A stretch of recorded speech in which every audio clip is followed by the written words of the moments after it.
And welcome to SLCC for Utah Top 50. Dusty Lister with you here on the Rewind Sports Network on KSLSports.com. Happy Monday to you. It's rainy outside, but we're nice and warm indoors as we'll get started in our first game tonight, the Memphis Sounds and the St. Louis Spirits. And we'll start first with the Spirits. That ball gets tipped away and then quickly ahead. That ball is, well, I thought initially slapped away, but we're going to have a foul on that lead out. And please bear with me if this is your first week watching the Top 50. First of all, we're excited to be here. We also, every kid wears number 50. So if I stumble a little bit about who's who or I'm off, just give me a minute as we try to figure out who everyone is. As the 2-for-1 free throw is good. And it's Memphis Sounds up 2-0 to start tonight. And this is Jordan Barnes on the drive, and Jordan Barnes to the rim and finishes. I'm going to guess, with that being Jordan Barnes from Olympus, that he's Coach Barnes' boy. Matt's in the stands tonight as going baseline and scoring there, I believe, was Jackson Anderson.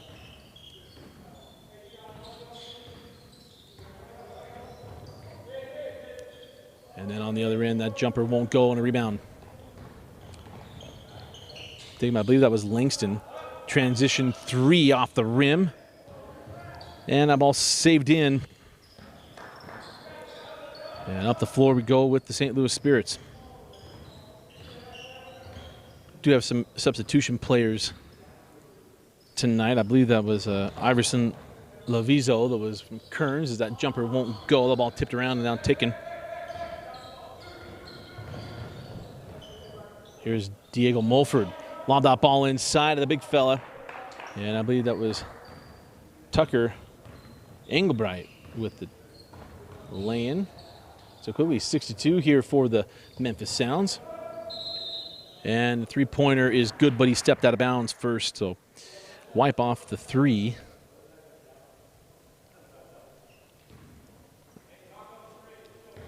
And man, sometimes we got to guess on who that was. I believe that was Nate Sorensen. Here's Diego Mulford. Angle three is short, and the rebound taken by Lavizo. Oh, that is not Iverson. Apologize, we'll send that up top.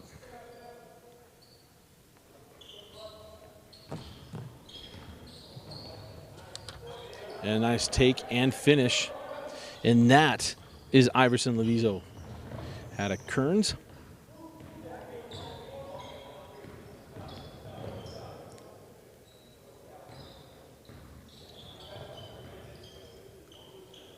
They lob that ball inside. The double team comes, and we got a reach-in foul.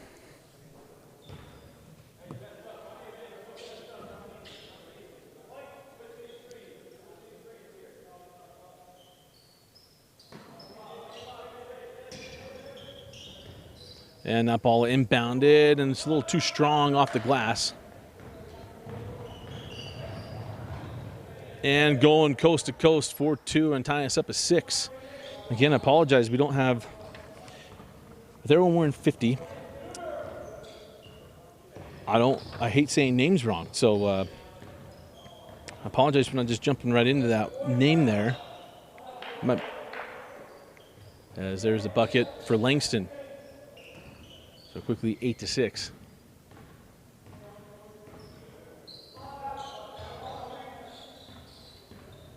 We'll make sure we get the name right. As our we have a face roster, and he's not on there, so I apologize. But again, a continuous clock here, 5:55 on a rolling clock in the first quarter. Again, watching Utah Top 50. As a timeout on the floor, we'll take it with him. You're watching Utah Top 50 on the Rewind Sports Network.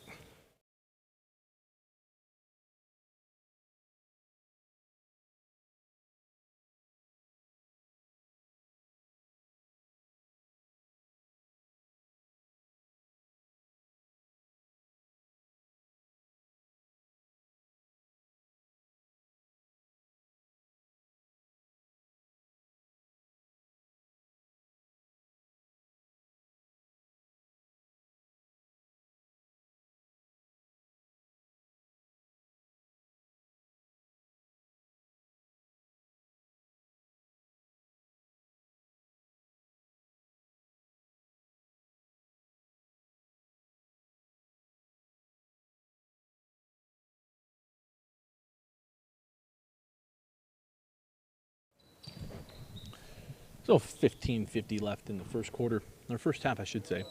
Dusty Lister with you here at the Lifetime Activities Center.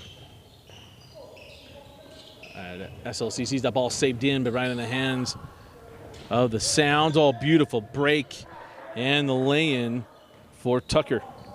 Tucker right out of Wasatch is another bucket. And again, if we're off on names, we're a long ways away from these kids. We do have a face roster, but all of them wearing 50 makes it a little bit hard as that three's off the mark. I'll keep saying that, but I just feel bad. This is, I believe, Javon Lee. And Javon with a tough bucket there. Again, another young man out of Kearns, plays for Dan Cosby. One of our favorites.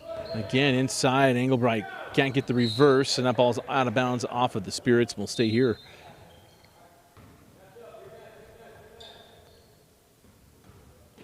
But the Memphis Sounds, I almost said the Nashville Sounds, that's a AAA baseball team.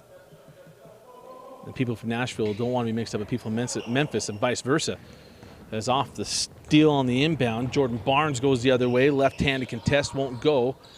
And the rebound finally grabbed by Iverson, and that putback won't go. He's there for his own 21 putback, and we're tied at 10.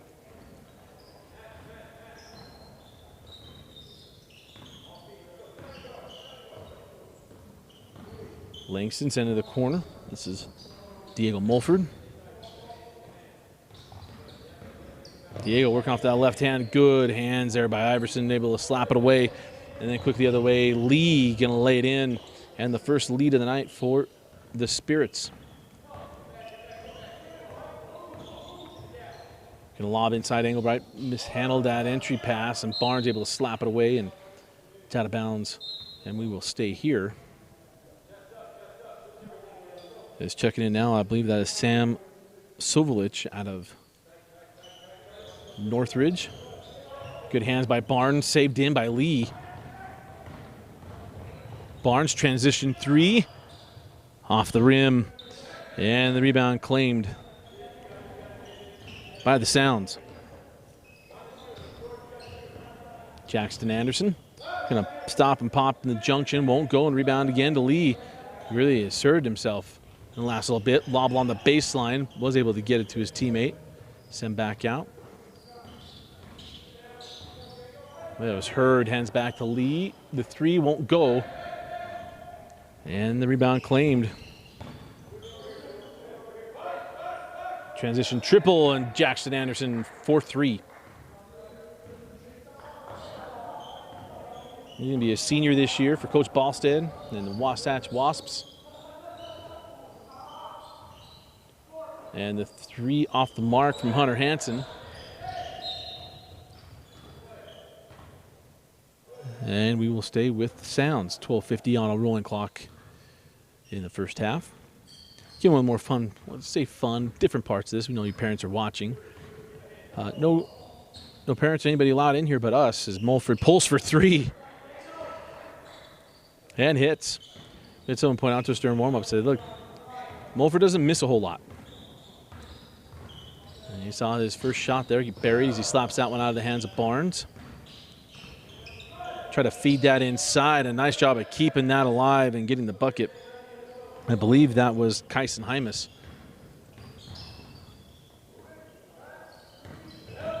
Again, Jackson Anderson in the lane and finishes. Beautiful take and finish for Jackson Anderson. Barnes sends out Iverson. A little fake, right hand won't go, and we have a foul on Mulford, and it'll be 2 free throws. Well, I was going to say 2. 1 for 2 here for Iverson. And I joked but meant it. The fact that Iverson doesn't wear 3 at Kearns, it's a missed opportunity. But we'll see if Dan Cosby rights that wrong this year and talks to him. Sure, Mom and Dad have told him about Iverson. But granted, he spells it I-V-R, I-V'-R-S-O-N. As Mulford got caught in the air, stolen by Barnes, quickly the other way. Javon Lee. And now off the bump, going to be on the floor. Hunter Hansen is fouled.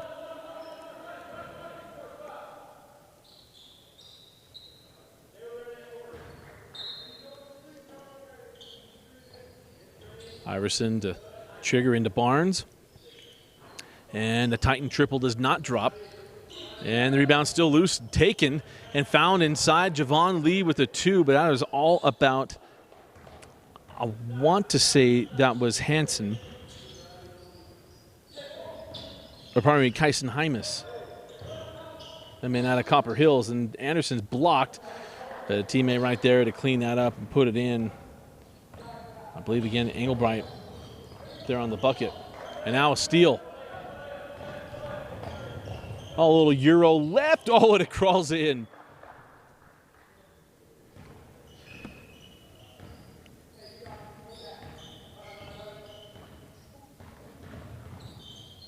Vince is going to tell me out there if that's Easton Rolfs out of Farmington or not.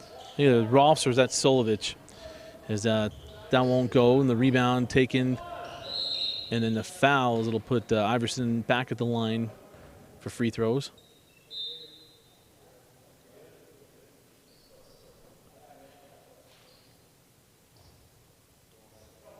Well, Vince doesn't know, maybe Preston knows.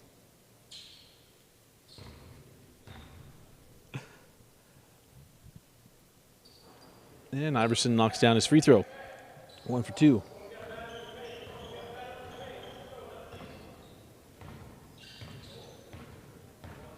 We were introduced to 1 for 2 free throws at the Travis Story camps or tournaments last year. I gotta tell you, that's a great invention for these kind of games. Is beautifully done there by Tucker Englebright. Had a great first half.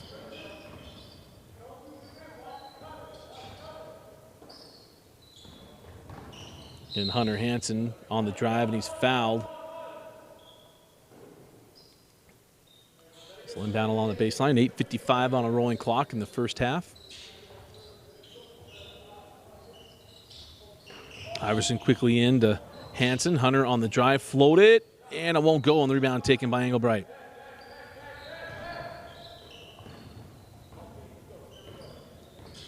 So here comes Jackson Anderson. Hands back to Tucker. Now Langston. McCoy thought better of it, backs it out. And back inside, Englebright swatted away from behind. And I believe that was Hymas.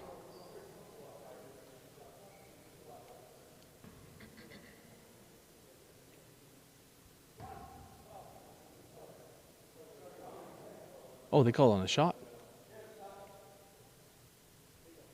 We were all in between on that one. Everybody but Mr. Official. And the free throw won't go. And we'll go the other way.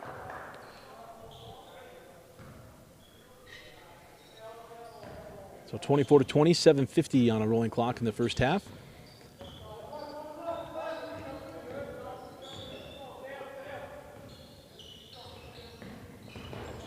Iverson terminates, sends out, 3 on the way, back rimmed. And that ball's out of bounds, and we will stay here. Yeah, that was Nate Sorensen.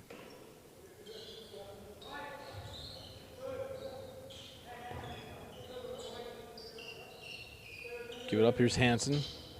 Hansen is back to Hymas. Sorensen pumped the 3, working on Langston, his teammate at Copper Hills. And there's... we are running the shot clock at 30 seconds.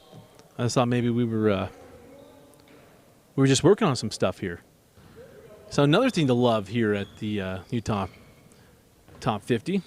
1 for 2 free throws, and they got a shot clock at 30 seconds. So I'll be better on that as Langston comes the other way, +1. Beautiful take and finish by McCoy Langston. And actually just give him the 1. So 28-20. I guess we go 27-20. We'll change it if inside changes it. It's a 3 off the mark. And Langston claims the rebound quickly ahead. Transition to Anderson. Anderson hits the mid-range J, and it's now 29-20.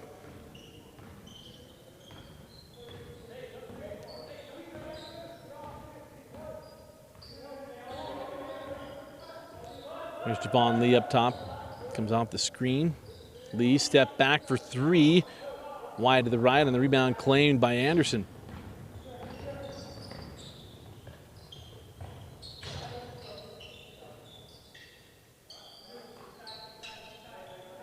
Oh, nice lob inside. Engelbright already sealed his man. Beautiful find. Engelbright lays that one in. I'm going to go on a limb and say that is Sam Solovich. He's wearing the red shoes. He's the only other guy on this, unless that's Griffin Doherty. You're saying it's not? Okay, so that's Griffin Doherty. He's the only one that's red in his high school. There's that three off the mark, and the rebound taken by Langston. Oh, beautiful find. Langston again to Engelbright, as he has just lived at the rim. Speaking of Tucker. Again, if that's not Tucker, he's getting a lot of love tonight on the broadcast. The three does not drop for Lee, and the rebound cleared by the Sounds. 4:55 left in the half.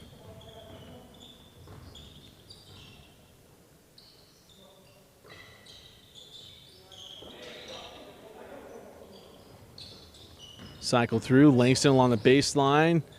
Terminated, nearly got that one to crawl in, and goes out of bounds off the Spirits, and will stay here with the Sounds as Engelbright comes off.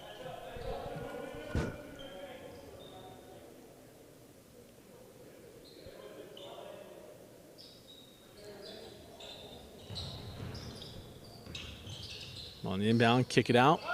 Three on the way and off the mark. 4:10 to go as Sorensen sends it ahead to Iverson. Iverson down the lane, left hand, no call on what we thought might have been contact there. 4 minutes left in the half. And Diego is fouled on the shot. It'll put Diego Mulford at the line for the 1 for 2.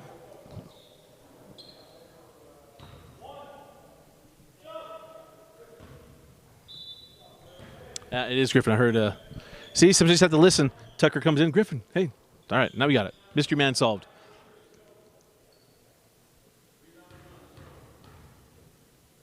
I'm sure everybody on the broadcast is very interested to see if I can figure that one out.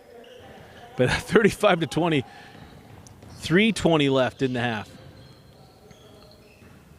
Barnes at Engelbright, sends out to Sorensen. And the three will not drop, and rebound taken by Tucker. On the run now, Jackson Anderson. And nobody home as Langston left the corner. And he says it's his bad.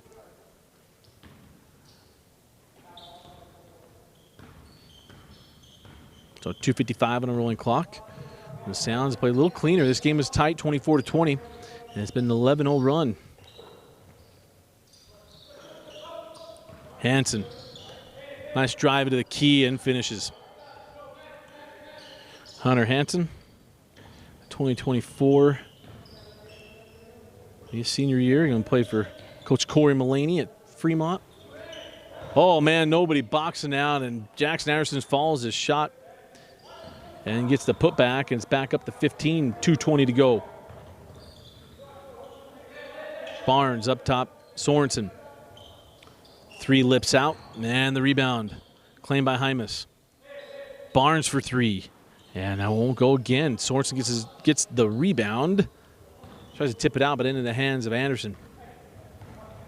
Langston, transition triple. And now the lead out to Sorensen. Mulford giving chase, and Sorensen lays it up and in. There's 1:45 left in the half. Anderson off on the triple. Loose ball tracked down by Engelbright. 19 seconds on the shot clock. Tucker leaves it back for Mulford. NBA range three. 2 for 2 from downtown for Diego Mulford. The scouting report was accurate. Plays for one of our favorites, Coach Smith, the Cypress Pirates. He and Q-Ball Meza. There's that baseline. Jay there again for Hansen. 1 minute to go in the half. As Diego Mulford hands back to Anderson. Jackson, Perwitt down the lane. Left hand too tight to the rim. And the rebound taken by Barnes. Quickly ahead, Iverson. And nobody home to save it to. Levizo is having to leave it there for a white jersey. Anderson backside to Langston. 45 seconds left. Langston with the left hand and got it. And the lead out to 16 with 39 ticks left in the half.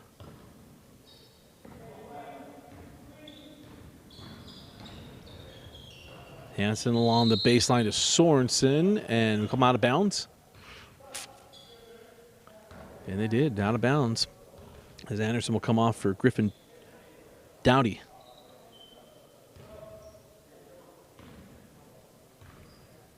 So shot clock turned off. 25 seconds left. Langston lob it inside, Engelbright. Send down to the corner. Doty sends out for three, the back rimmed. Rebound taken by Barnes, 13 seconds to go. Barnes on the run, transition, three, back rimmed. Nailed it. 3, 2, 1. Engelbright at the horn. Wide left, and at the end of the first half, it is the Memphis Sounds 42 and the St. Louis Spirits 29. You're watching Utah Top 50 on the Rewind Sports Network.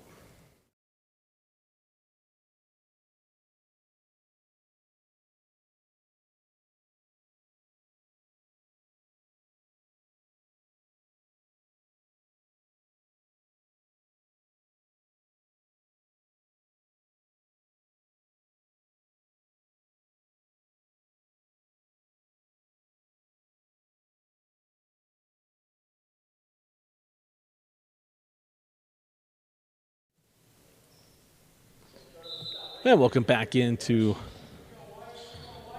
the Lifetime Activity Center, SLCC. Dusty Litster with you for Utah Top 50 basketball. And right off the top, they trap and then nearly spoil the extra possession, and they do. Beautiful hustle there by Griffin Dowdy.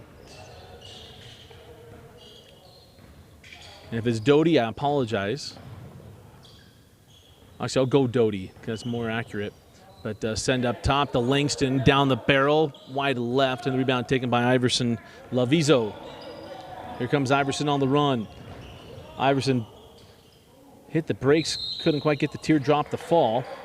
And loose ball foul on the Spirits. Sounds leading by 13. Remember, all the continuous clock.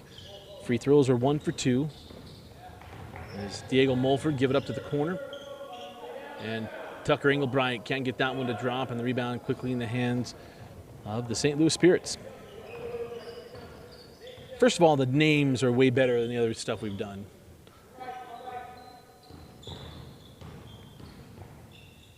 Oh, beautifully done. Javon Lee on the backdoor cut. And it's 42-31, and a quick timeout on the floor. 18:46 left in the half. You're watching Utah Top 50.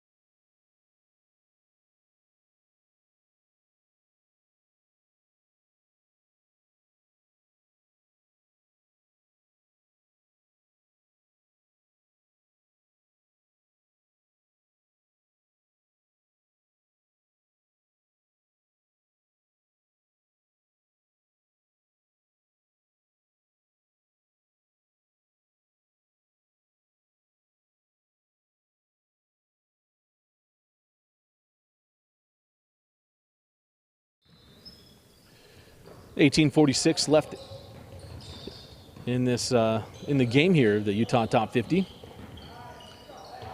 Langston pressured, gets it across. That was a dangerous pass and tipped out of bounds by Hymus.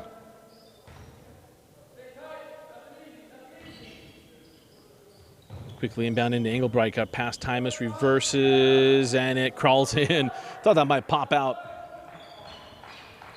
But Tucker Engelbright gets that one to go.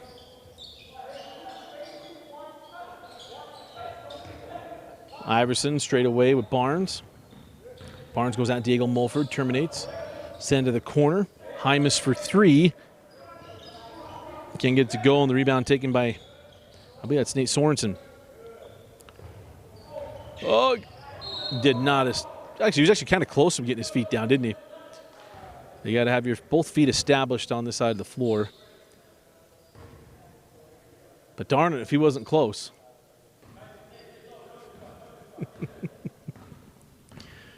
Preston liked it. Vince didn't approve. But 17 and a half to go. Crossover and Lavizo able to knock that one down. 11-point game. Cut this down a little bit.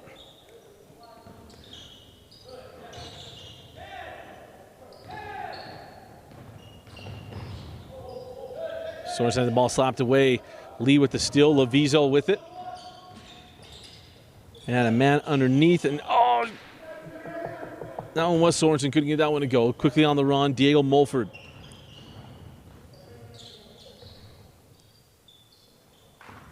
So we'll work that ball around. Engelbright sends out the Doty. Doty for three. Back rimmed. And I know I said back rimmed is a good thing the first half. First basketball game since the summer, so it's typically not a good thing. Oh, beautiful take by Barnes, and the left hand goes. And now a 9-point game. Give him a little Nolan Richardson's 40 minutes in hell. That ball's tipped out of bounds by Iverson. So 16-12, 16-10 on a rolling clock.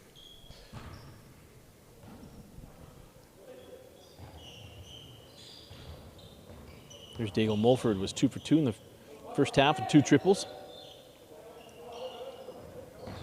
Jackson Anderson had a good first half. Jack knifed that pass out to Doty for 3 and got it. Corner 3, pure.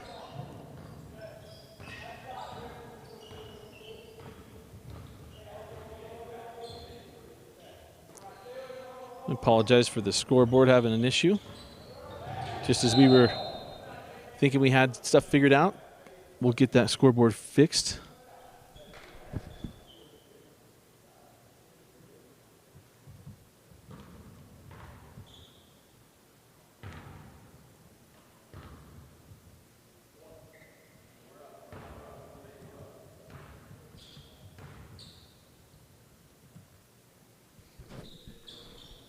And the 1 for 2 goes begging. And a chance to cut this lead to 10.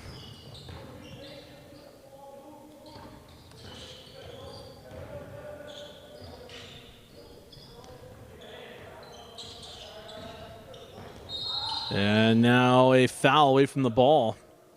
Illegal screen. Didn't see an illegal screen all summer. We were told this would be coached differently, and it has been. On sets and everything, and you see the screens. Now a chance to cut this to 10 or 9 with a 3. Lavizo working on Mulford. It's a Region 2 matchup, and Diego got caught with his hand in the cookie jar and would have put Iverson at the line for 1 for 2. Cut this to 10.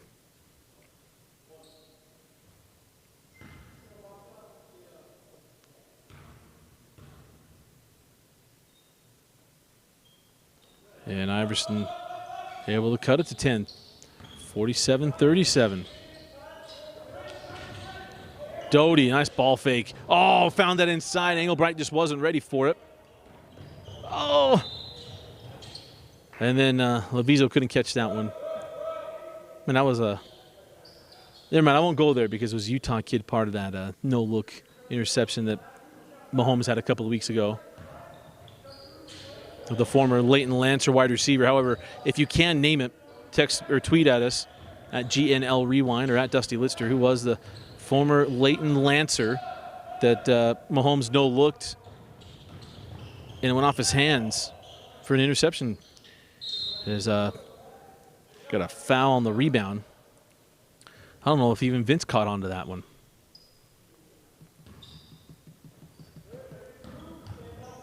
And I'm not even blaming him. As Diego looks inside, nice hands. Great job there by Hymas, able to slap that one away. Here comes Hansen, gets it ahead. Javon Lee, that's short on the 3, and the rebound taken by Anderson.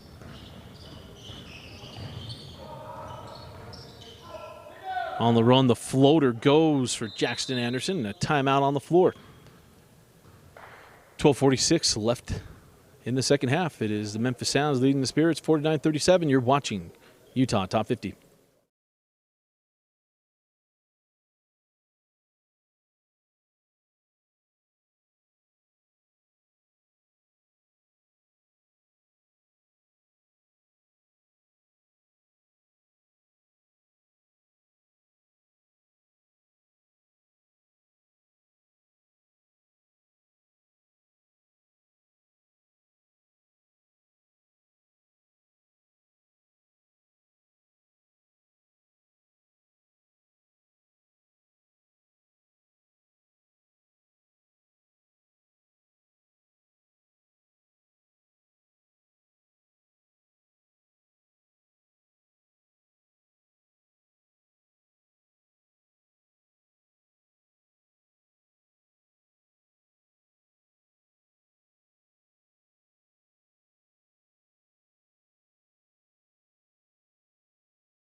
(49-37) with 12 minutes and 40 seconds left in this one. Barnes for 3 and a chance that we got it to 9. And then Hansen draws the foul, and he'll go to the line to shoot 2. Nice job there by Hunter Hansen getting that offensive board. You mentioned Hunter Hansen, class of 2024 out of Fremont. A young Silverwolf team for Coach Corey Mullaney last year, and especially this year. Hansen will be a part of that team, and a lot of sophomores. And I know Hansen got hurt one point midway through the year last year. It was a loss for the Fremont that started playing better getting into the state tournament. Corey Mullaney didn't coach him hard. 6A state champions a couple years ago, right before the world changed with Dallin Hall. There's Engelbright, able to float it and score it. That was pretty, especially from this angle. Looks like a sawed-off floater there. Step back 3 for Lovizo, won't go on the rebound. Taken.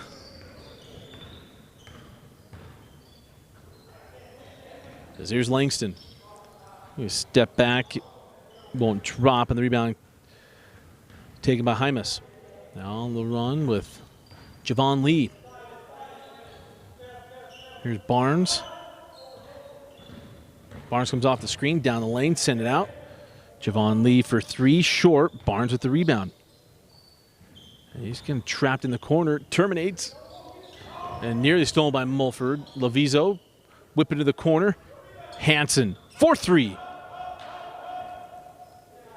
And it's a 9-point game.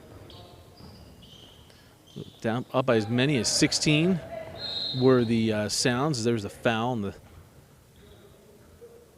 inbound on far sideline. Basketball will get started the week after Thanksgiving, as we always have the state championship football games on Friday before Thanksgiving, and sometimes basketball will tip on Tuesday or Wednesday right before the break. This is getting you ready for that, as Jackson Anderson, they're going to call it that off arm.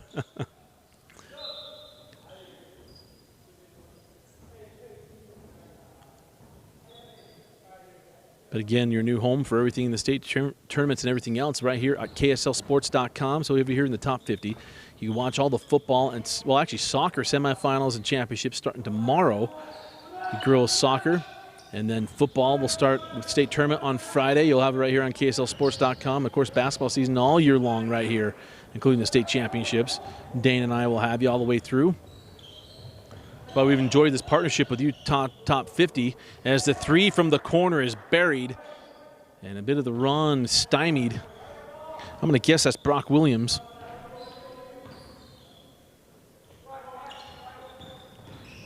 Lovizo send to the corner. Hymas. Up top now, Sorensen. Back rims the 3. Rebound tracked down by Hansen. Send out to Barnes.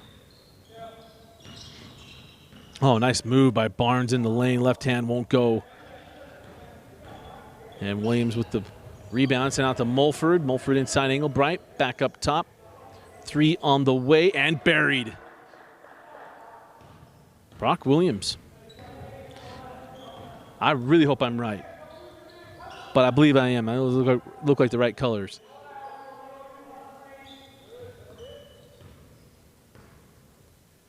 Lovizo, little stutter to the right, won't drop. And the lead, they worked so hard to trim from 16 to 9, back up to 15 in a blink of an eye off the 2 threes from Brock Williams. Jackson Anderson sizes up Hansen, goes at him, and got it to go. Got a little bit of daylight and able to bury it. And not only did they reclaim the lead, now push it up 1 since the run started, the start of the half, is Hymas from Lovizo, and now a timeout taken. 8:21 left in the game. It is the Sounds 59, Spirits 44. You're watching the Utah Top 50.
.821 left here in our first game tonight of the Utah Top 50.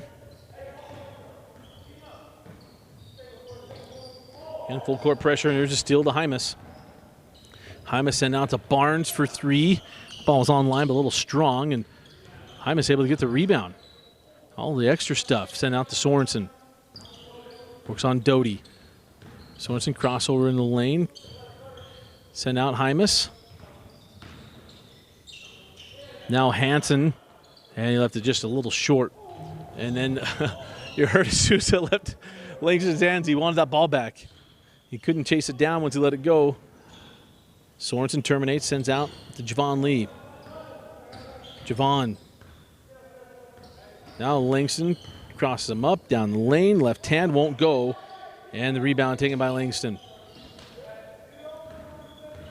Remember, 30-second shot clock.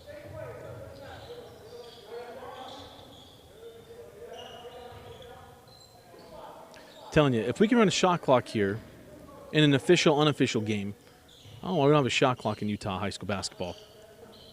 I'm trying to remember, did that pass? That ball got slapped away. Sent out Langston for 3. Won't go.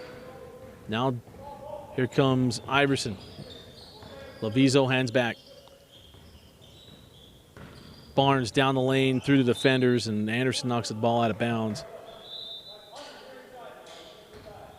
It feels like it's been 2 years since that vote, but I'm trying to remember if that got passed.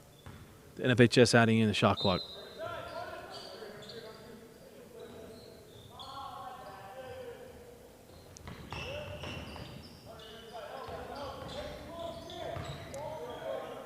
Send out, 3 on the way for Sorensen. He's been online, but has not been able to get it to drop.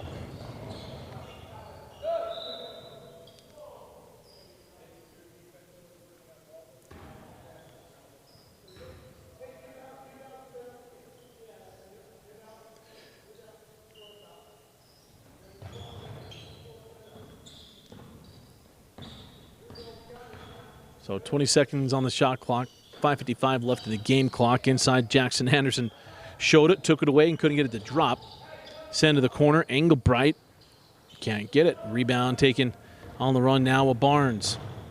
Barnes gives it up to Hansen on the trail. And Hansen has had a good second half. And it's a 13-point game with 5.5 to go. Anderson. Work it around. Doty for three. No, and the rebound taken off the backside by Anderson. So Jackson back inside Engelbright. Now the foul to Iverson Lovizo.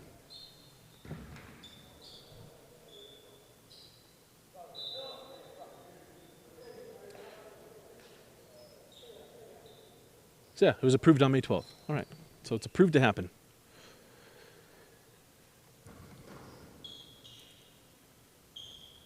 And the lob in, stolen by Sorensen. Sorensen fouled by Anderson, to put him at the line. Again, the clock will continue to run, I think, till 2 minutes. So 4:45, and he'll be able to shoot 1 for 2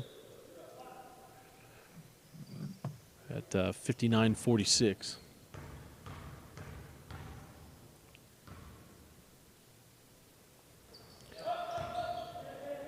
So 59:48.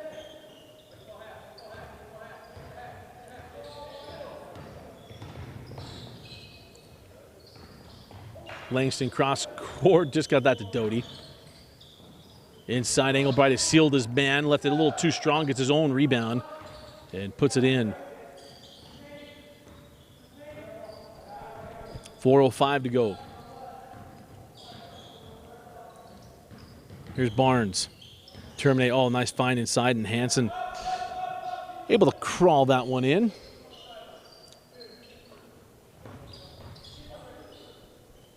.350 to go. Here's Doty, the young man from Weber, inside Engelbright. The Wasp got blocked by the rim. Lost his spot on the floor, and here comes Sorensen. Hands back to Lovizo. And he is fouled by Jackson Anderson that puts Iverson Lovizo at the line. And again, time is of the essence. 3:25 on a rolling clock.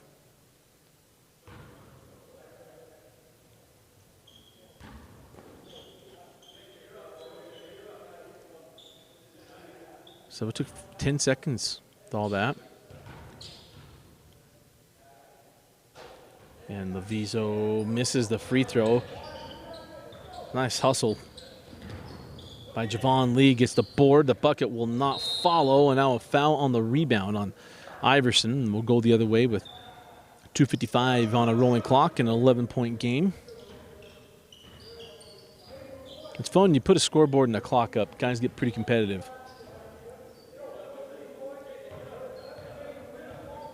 I think it's one of the things you want to showcase in the top 50. As a look inside, and Doty had gotten behind everybody for the easy two. It totally lost where he was on the floor. As here's Barnes.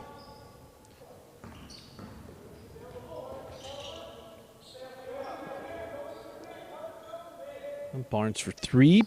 Won't go. And rebound chased down by Doty in the corner. And Doty right to the rim with the left hand. That's a young man out of Weber High School.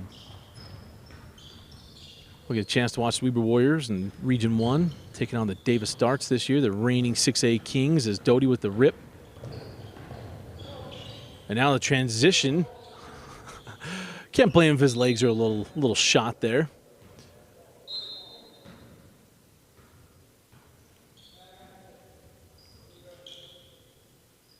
So 141 to go. Coming up next will be the Utah Stars and the Virginia Squires. A little crossover, and Iverson knocks it down with 1.5 minutes left. Always a triple header here in the Utah Top 50. Every Monday night. Dane and I will have you right here at KSLSports.com. Put Monday Night Football up on the TV. Put this up on your iPad or anything else, your tablet, or your phone. We know your parents are watching. Hope you've enjoyed being able to see your boys play and the coverage. Getting us warmed up for basketball season is just over a month away. As Diego could not get that one to drop. Minute 3 left. As it'll be the Memphis Sounds calmly going into the win column tonight. As Leviso short on the 3. Not been the night of the long ball. Here's Diego Mulford. He's going to go right to the rim. Remember, the shot clock's still going, 30 seconds. It's about a 12-second differential as we were down to 40.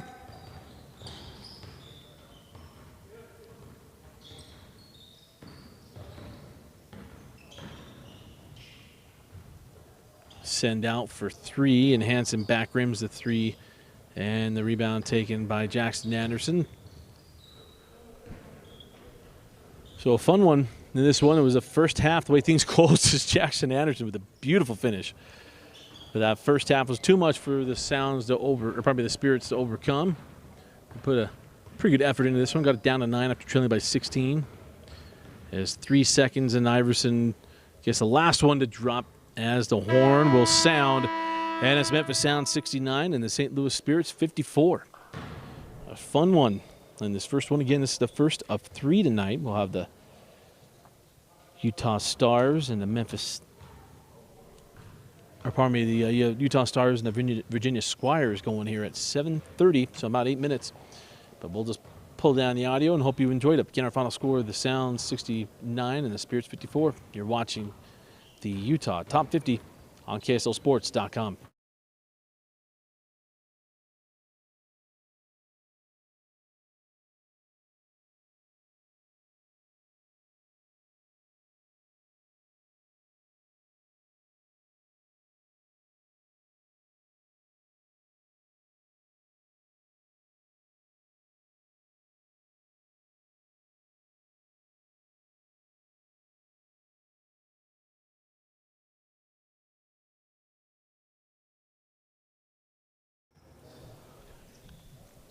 Hey, welcome into the Lifetime Activities Center on the campus of Salt Lake Community College. Dusty Litster with you for Utah Top 50 basketball. The Virginia Squires and Utah Stars, every team named after an ABA team. Of course, this is the home of the Utah Stars of the G League.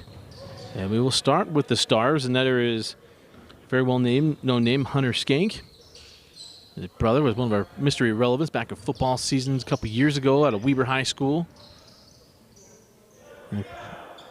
As that 3 is good. And I believe that was Abe Connolly for 3. Again, every player wears number 50, and I'm sure you've heard Dane say it every week. It's just kind of hard to catch the faces sometimes. As Vicentin inside, can't get it. And the rebound taken by Connolly.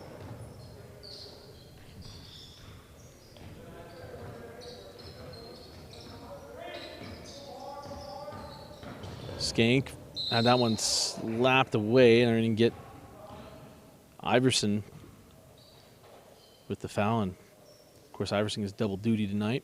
He and Javon Lee, it's guys that were unable to make it. Is that free throw no good from Skank?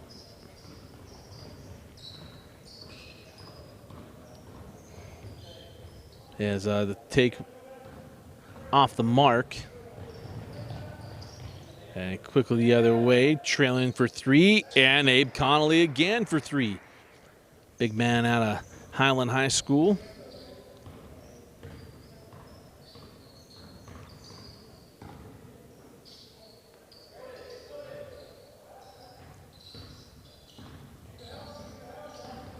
Iverson in the lane, and Iverson, the Kearns Cougar, knocks down the jumper in the lane.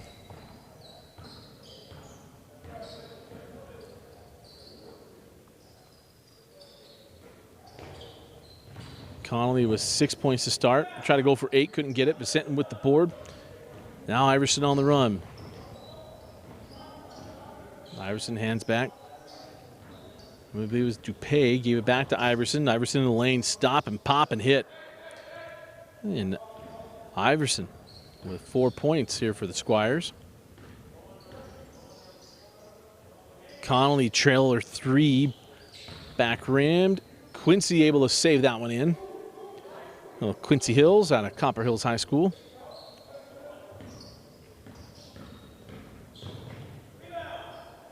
And Skank can't get that one to drop. But Seton just saved that one in. Now on the run with Cam Dupay. Dupay out of Bingham. Had that one go by the wayside. Copper Hills Langston with the rebound on the push with Quincy. Quincy blocked from behind by Iverson. But they're going to get him with the foul. It'll put Quincy Hills at the line for a 2 for 1. Or 1 for 2.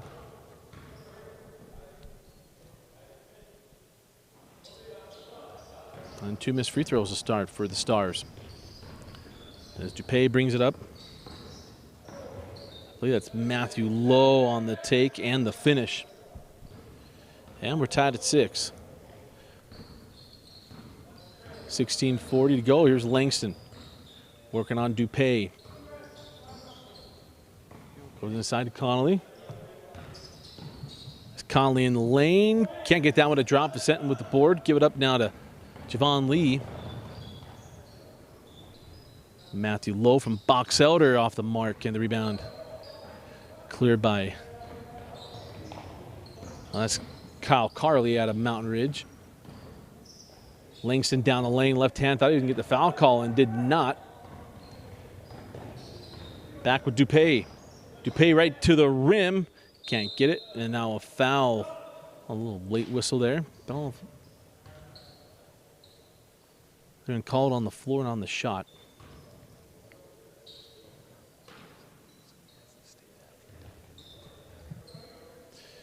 There's a quick inbound into, you guys, there's Dupay back near side, little jumper will not drop. I believe that was Matthew Lowe. Quick on the push into the corner. Carley's 3 won't go, and the rebound, or probably that ball goes out of bounds.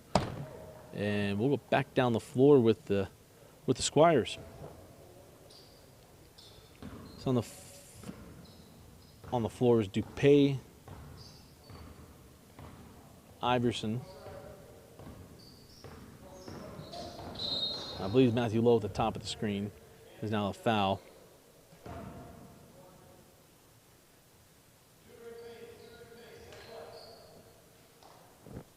And I believe we'll just double check. Is that Chudy here in the corner? Yes. Chudy and a CK got here.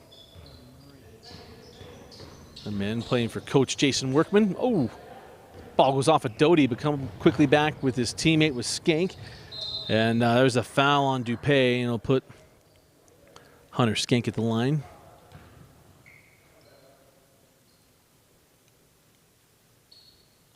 Of course, it was his brother Hayden, and then I'm trying to think of his oldest brother. He was part of one of our favorite regular season games ever with Weber and Brighton, when myself and Coach Jeff Gardner lost our minds on a foul 98 feet away from the hoop with no time left. There's a lob that ball inside. Here's Vicentin. Nice move, comes right back to it, but Conley was waiting on it. And Conley with the block. Quite the first half for Conley. 2 threes, now a block. Here's Doty on the other end, and a nice finish by Doty. And it's a 4-point advantage, 10-6, 13:45 on a rolling clock in the first half. Again, we'll have two continuous clock halves. Is that 3 won't go for Matt Lowe. We'll only stop inside the last 2 minutes. Shoot 1 free throw for however many points. As Lowe with the rip. Chudy gets out in front. Here is Chudy on a CK, able to lay it in.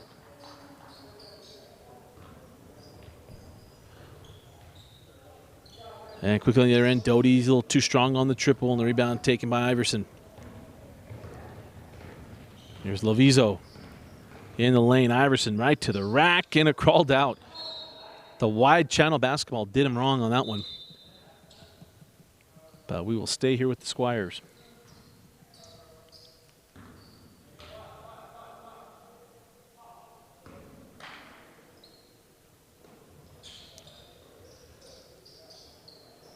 Quickly inside, Vicentin +1. So just give them the points. And right now it is Virginia taking, or the Squires rather, taking the lead 11-10. I'm going to guess that's Russell Gibson came in with the the bleached hair. Almost matches the profile, although he went platinum. What am I saying? Bleach. Oh, and a block by Vicentin. I'm not sure where the foul was, but Skank can't get the line to issue two. But I'm not going to criticize officials in the fall. We'll wait till after football season's over.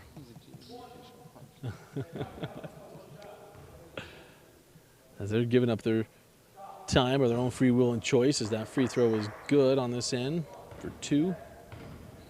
So 12-11, Stars leading Squires as Dupay off the bump, can't get it. It'll put Dupay at the line, 1 for 2. Now, is he the grandson of Roger Dupay? I don't know. What's to say he is, although he's not going to Skyline or to Highland. As a free throw is good.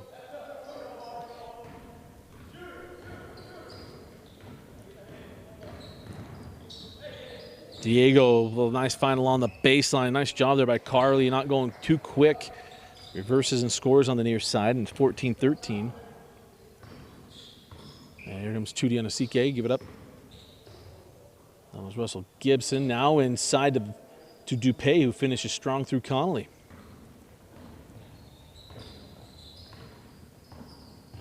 So 11 minutes left in the half, and then there's a steal by Russell Gibson out of ALA. The Eagle leaves it back for Chudy, who's blocked by Connolly. And then he was standing out of bounds was Vicentin. Man, Abe Connolly. Taking you back to the 05 days, Highland's last state championship in basketball with the Brown brothers, Braden and Les. And the rest of those names will come to mind, I'm sure, as Skank on the drive slapped away by Gibson. Javon Lee gives it up. Gibson on the trail into the corner. Can't get it to drop.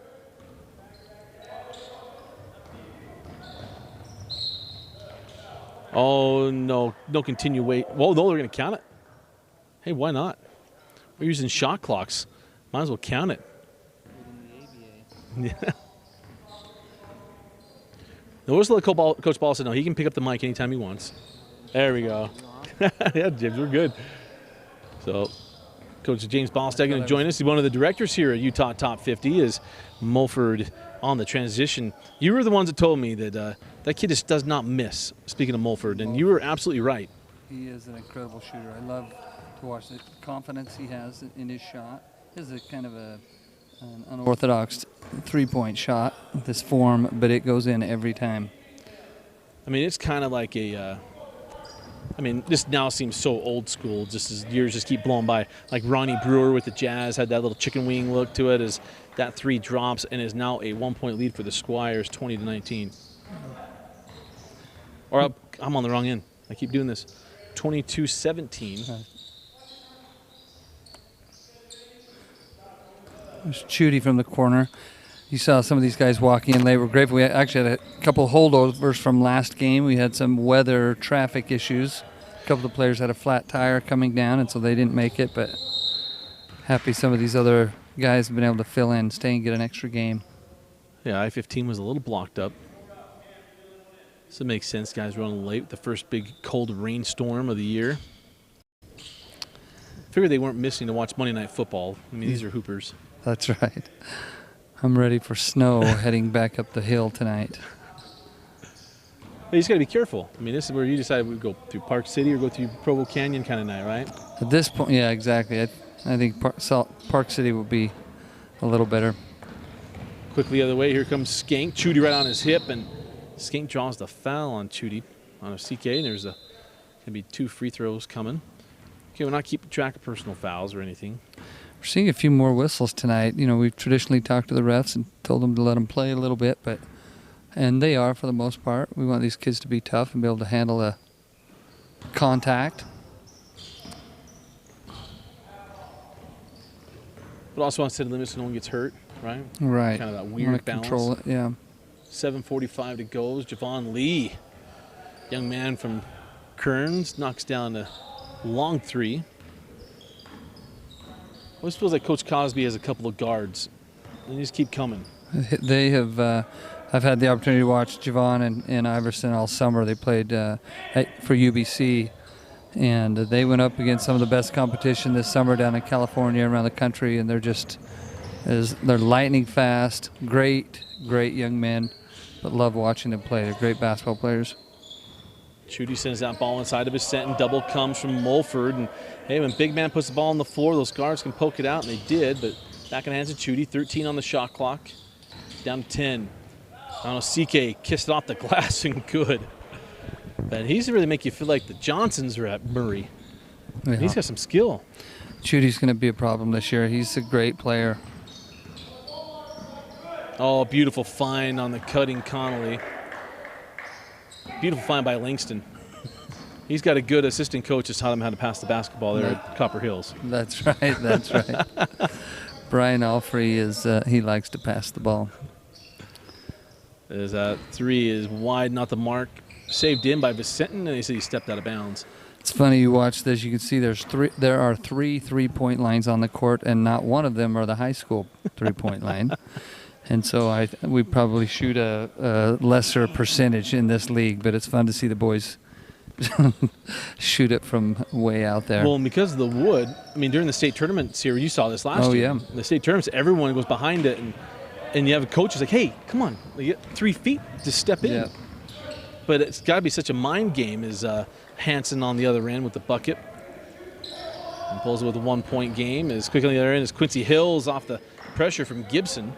Can't get that one to drop. Quickly the other way with Hansen. Javon Lee off the pirouette. Left-handed shot won't drop. And the rebound taken by Doty. So this Doty kid in the 2 games has showed some skill. Left hand won't go on the foul to Hansen. We get to see that at least twice this year. Fremont and Weber. Yeah. I like Doty's length. He's a smart player, but his length causes some problems for defenders. And as he's defending, he's got his hand on a couple of those passes. Knocks down the free throws. 5:10 on a rolling clock in the first half. Again, hope you're enjoying the coverage here of the Utah Top 50, and where this has evolved to has been kind of fun to watch thus far. As Chudy steps back off the crossover, and the rebound to Dupay sends back up. So work it around now to Gibson, and Russell can't get that one to go. As a beautiful ball movement, Gibson, he thought maybe for a second he'd get Hills, but Hills wisely gets that up to Carly for the easy 2.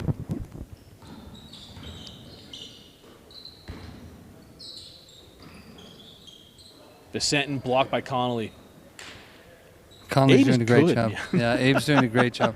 I don't think you've seen it yet this game, but Abe can really stretch the court. He's worked hard this summer to learn how to play inside, but he can knock down threes as well. But his defense inside has been great. As Langston finishes there, and it was the first 6 points of the night were the 2 threes from Connolly. Yeah. But it's one reason why Dane and I wanted to do this. You guys came to talk to us. Say, all right, let's get this warmed up for the basketball season, because you cover high school sports. Most people know this. There are SIDs sending us rosters and who left, who's coming back, who moved in. Right. So we were excited to be able to come do this, because I told you guys on the phone, like, I'm a football guy. It takes me a while to get over it. But if I can come do this, I can get on top of things. It's Connolly with another block. How many is that? Is that 4 or 5 blocks on the night? Yeah, I think 4. As there's Langston. Comes the other way, able to keep his foot.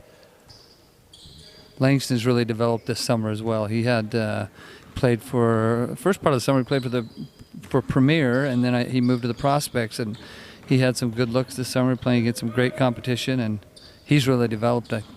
He's a lot better now than he was last year at this time. It was a great play there by Carly on the block from Gibson. Comes Langston. Now Doty on Chudy, and on a CK pops that ball out of bounds. I like to see Abe in there posting up. I need to get him the ball. Tell you from a distance, you think on a CK is Royce O'Neal. Yeah. Quincy Hills can't get that one to go. Dupay off the rebound. Especially the long sleeves and everything. Yeah. Chudy on the drive, left hand, stays in. And Jason Workman's got to feel like he's never had somebody like him. mean, he's had some good players go through Murray. But been around for almost all of them. He's different than all of the guys he had. Yeah, he's not. He's done a great last year. I mean, I don't know what he averaged last year at Murray, but as a sophomore, he was one of. I think he might have been the leading scorer. But Jason's got a great group coming back. Jason's son Jackson will be here the next game. He plays in this next group, and he's got some good talent coming back. Chudy with the range. Well, Chudy left that one a little short. I would say he finally has his an Andre Mulabea type that he had a guard for 4 years, and he finally has to feel like he has one. Yeah. Because Andre Mulabea really made Region 6 pay for 4 years if we're going to Dixie State. Yeah, I think the combination of Chudy and then Jackson Workman controlling the ball, they'll create some problems in that region. There's the three for Carly. Young man from Mountain Ridge is Sentinels this year, the 3rd year of existence. They're having a good football year, as that usually translates. Is on the other end is Leviso. Even laying on in. But it always feels like once your football program starts catching on, it means your basketball team is either right on the hills or just in front of it with these young schools. So I know they have a good lacrosse program in the spring, as Carly is fouled on the drive. They've looked good this summer. I've seen in a couple high school tournaments in the summer, and their basketball team has looked really good. We had good coaching staff. Coach Briggs. Yeah. I mean, he was at West Jordan. It feels like since West Jordan opened. Yeah. Oh, and Doty mishandled that ball. Goes out of bounds. So 1:03 left here in the first half. See if the Squires can capitalize. I just love you guys have the shot clock going too. I mean, all the good things happening. Showcase the kids. The flow of the game, the shot clock, everything. This is where it should be, is on the drive and finish there by Iverson. Lovizo, and now a timeout. Coach Killen. So they're picking up about 50 seconds on the clock. 50-51. We'll take the timeout with them. 45 seconds left. You're watching Utah Top 50 on the Rewind Sports Network.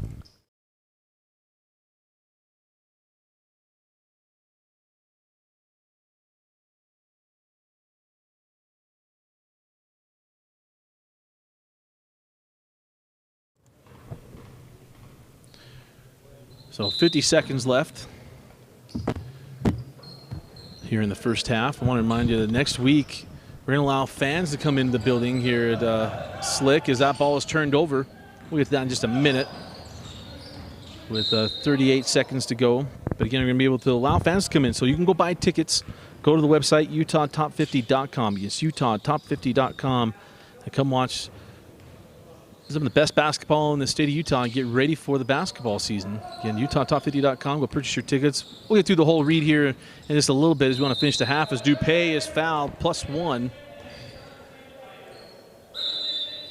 So a 3-point play and cuts this game down to 3 with 28 seconds left in the half.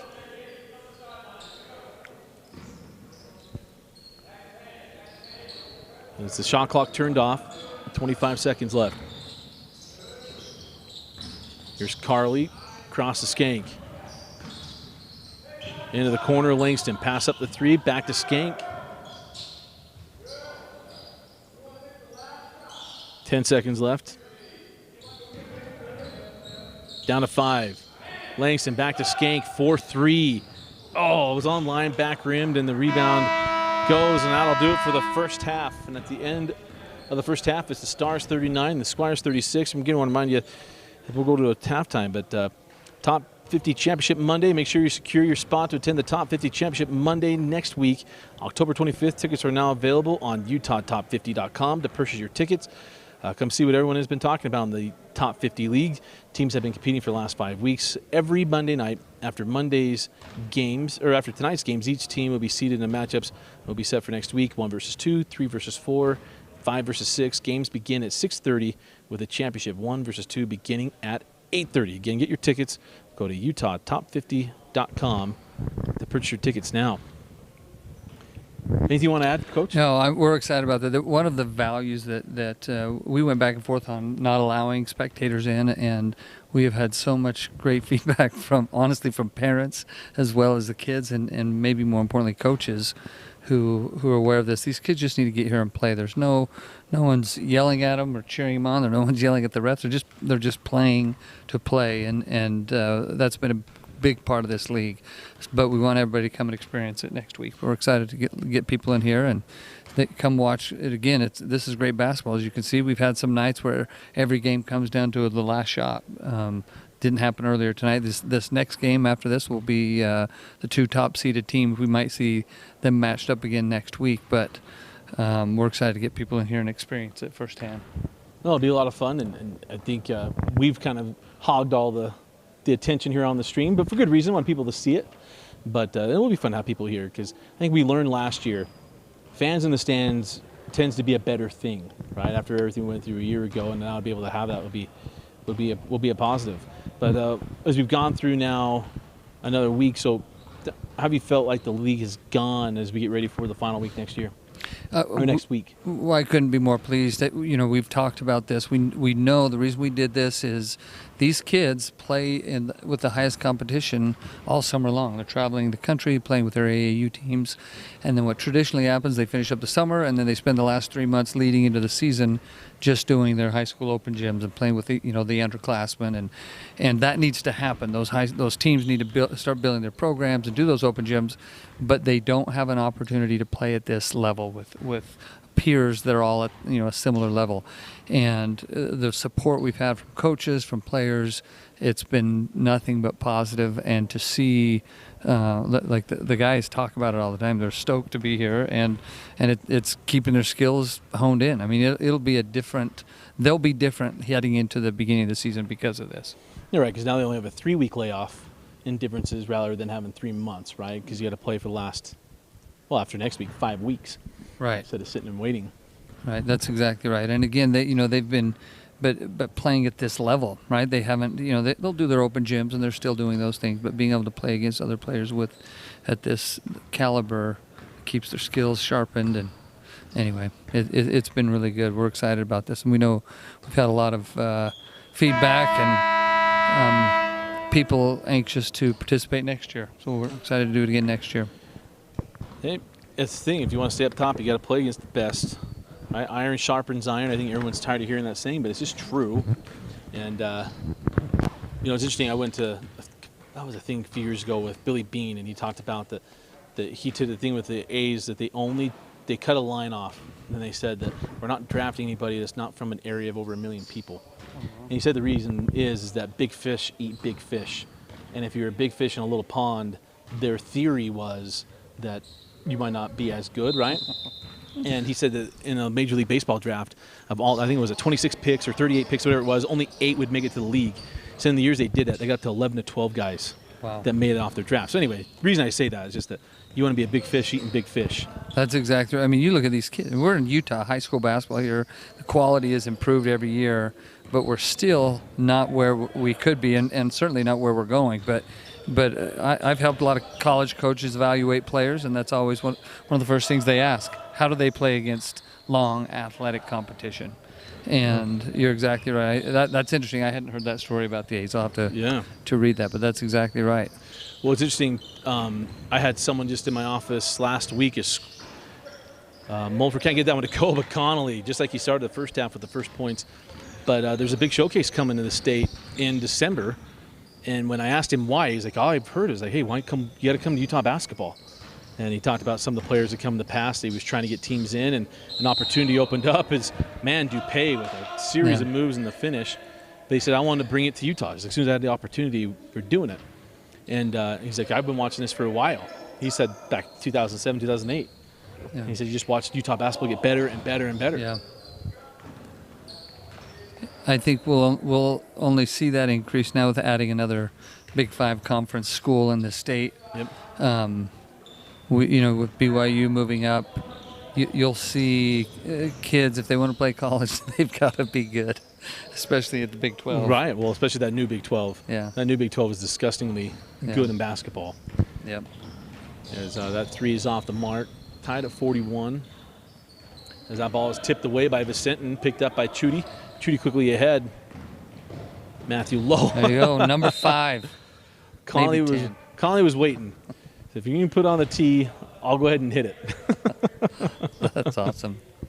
You know, you look around the state, you could name kids that are playing, had this existed, you know, within the last 5 and 6 years, we've got kids that would be playing here that are playing for Utah, for BYU, for Utah State, for all the Dixie, you know, all of the schools. And we'll see that. We've got kids here that will certainly play beyond high school. As Conley can't get it, gets his own rebound and then the putback. And we're tied at 43.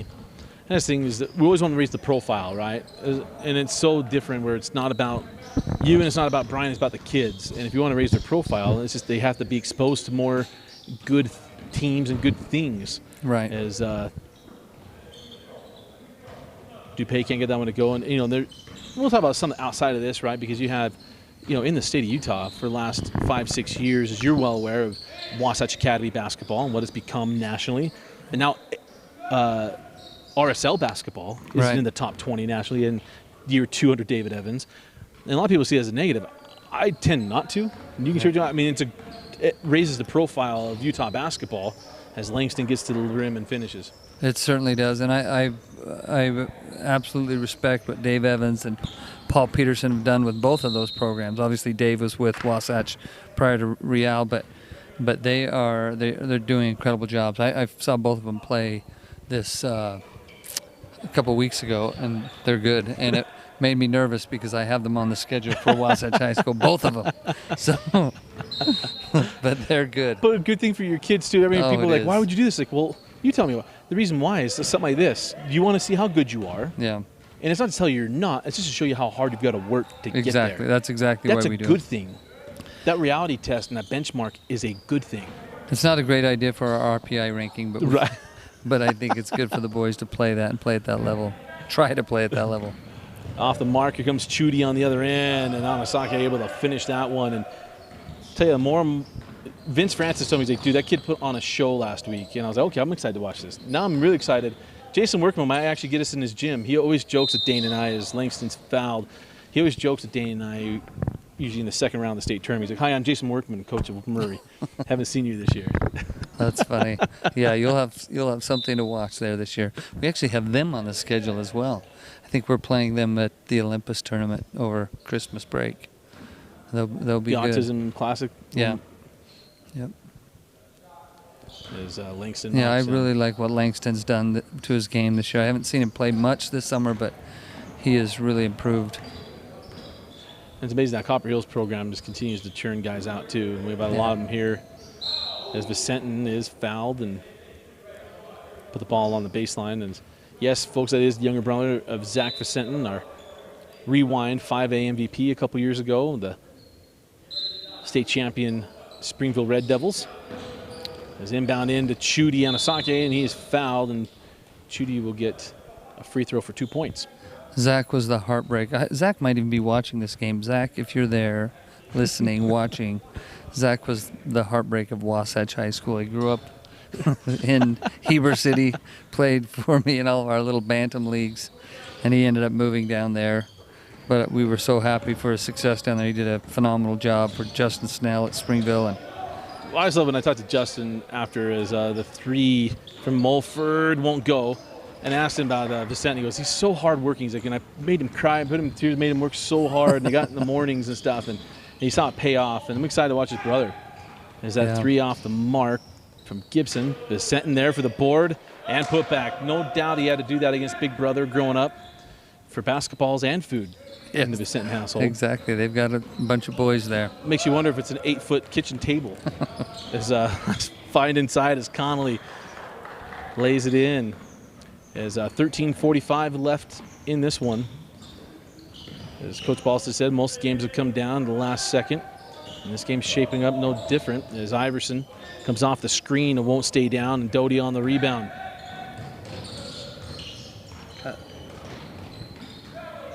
Carly sends it to the corner for Skank. Short, and Amasaki able to pull that one in.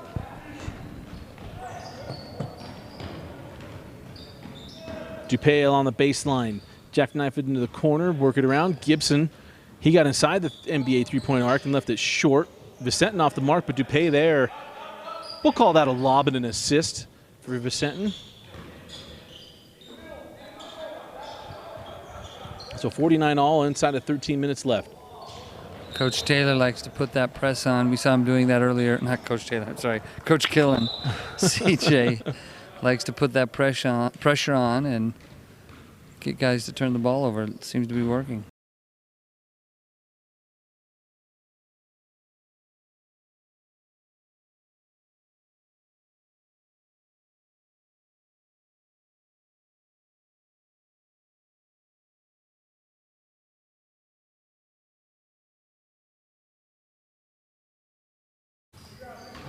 $12:52 to go here in the second half.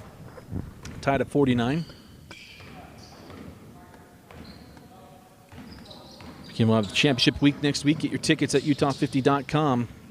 Well, our final game of our triple header tonight coming up next. But Coach James Ballstead and Dusty Litzter with you here at a turnover. Kyle Carley with the quick hands there to get a steal. He is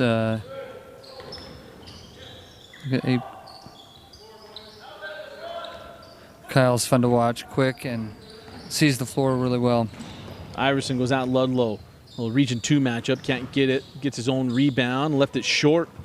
Connolly with the rebound, and now a reach-in foul on Iverson. You know, I've seen a difference, and I don't know if this is true, but I've seen a difference in Abe just in the last few weeks. His aggression, and my guess is he's probably been in the gym with his new high school coach. Coach Right. Jones is putting him to work. But he's really doing a lot tonight. Here's that press again. I say be careful with that press up in that top corner. As Skank gets that ball into Connolly, and Abe puts the Stars up 51-49. Quick on the other end, DuPay for the lead. A lips out and a rebound taken by Skank. 11:35 to go in this one. Skank comes off the bump and gets it. Beautiful take and finish there by Hunter. Don't call me Hayden, but that's okay, Skank. I think I called him Hayden today when he walked in. He looks just like him. He does, and he's had a great summer. You know, young kid, did well this summer, and really started getting some traction. People were looking at him. He scored a bunch of points in one of those tournaments around here, and people started to see him. He'll be a good force for Land and Cosby up there at Weber. I think we have them on schedule. I'm not helping. All right. Yeah, but our people will be we can get a fine win because or they got to two. win. You know. Yeah. Go look at what it does in these other schools in 5A in football. Whoa. Yeah, I'm gonna say it's over because Doty was already across the line when he touched it. Funny enough, if he hadn't established himself, he could have done it. Yeah. He was confused there for a second. I think maybe the same time he was confused when he was buying those Converse basketball shoes. Maybe a similar situation. Just kidding. I like those. They aren't your normal cons, that's for sure.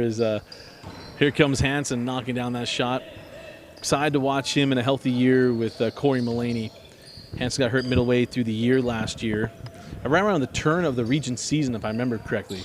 That's right, and he had just starting for them, I believe, and started a bunch of games. But I saw him a lot this summer, and he's done a great job. Abe got a little quick, gets his own board and put back. But Hunter was invited to that CP3 camp back east this summer or late summer, and really turned some heads out there. He's not the fastest kid on the court, but he is smart. He's long, and he's pretty methodical, and his ability to not be hurried or sped up helps him get the ball where it needs to be, and he can shoot really well too. You know, it's as he steps out of bounds there by Chudy, but you know who else was said about as a sophomore? Different skill set. I don't want you to say the same. Was Dallin Hall. Yes. Because everyone's like, you're not going to speed up Dallin Hall, and it was just true even at the end. He was just such a good shooter and scorer, but you weren't going to speed Dallin up. Right. Dallin was going to go at his own pace. That's a skill that high school kids can really benefit from if they can get it. And there goes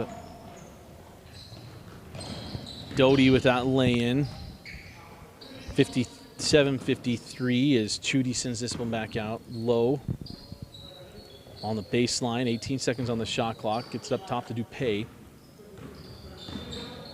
Dupay off the bump and the bucket. Beautiful take and It's a finish. strong move. Speaking of that speed, you watch an NBA game and you watch some of the great guys that control the ball, like a CP3, who I can't stand, but just a great player. And those guys, they don't get sped up. They slow the game down, and it's more about change of speed than it is anything, right?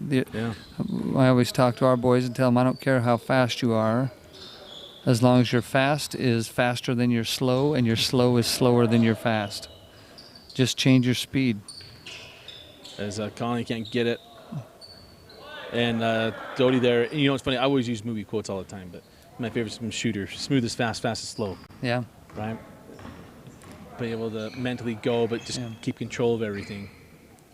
As Chudy steps back for three and hits it. Yeah, don't let those lines fool you. And that's a 1-point lead, 60-59. And just think next week you can buy your tickets, you could cheer on that one. But as you come back, you'd have no feel because there's Connolly knocking down his third three.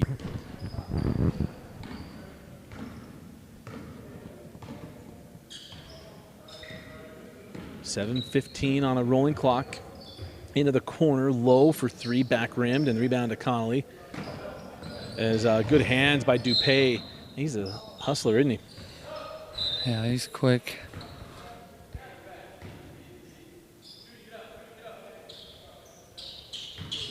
Kind of fits in this goes way back with Yoeli Childs back in his days, Brian Green and some others that just were gritting things out. That's a shot they want. Back out to Connolly, 4-3. There he goes. Number 4 on the night for Connolly. That's the other thing that I think helps these kids. You've got 3 college coaches here. Watching it that can be here, the JUCO coaches, and you play well here. They've talked to us. They've talked to some of these kids because they see their skill and wouldn't have had a chance to see them otherwise. Yeah, I got caught in the air. Don't leave your feet unless you know what you're going to do, and there's a turnover. What's the rule? I tell the boys you can leave your feet to pass, but don't leave your feet to look for a pass. You need to know where it's going. You don't jump high enough to see above everybody. There's Chudy. He hit that big three just moments ago. Low, give it up to Gibson. Gibson, the lowest classification player that we've seen the first 2 games, as Gibson gets that one. 3A's ALA. In fact, I think they might even drop down to 2A this year. They may. I don't know where they're at, but they've got a good coach. Ronnie Ross is over there coaching this year. He's going to do a great job. We saw them this summer in a couple tournaments. Beautiful finish on that end. Back to the 5-point game is Gibson. Actually, there's 3A. What am I thinking? My Dinos played him. As that shot drops. And that was low.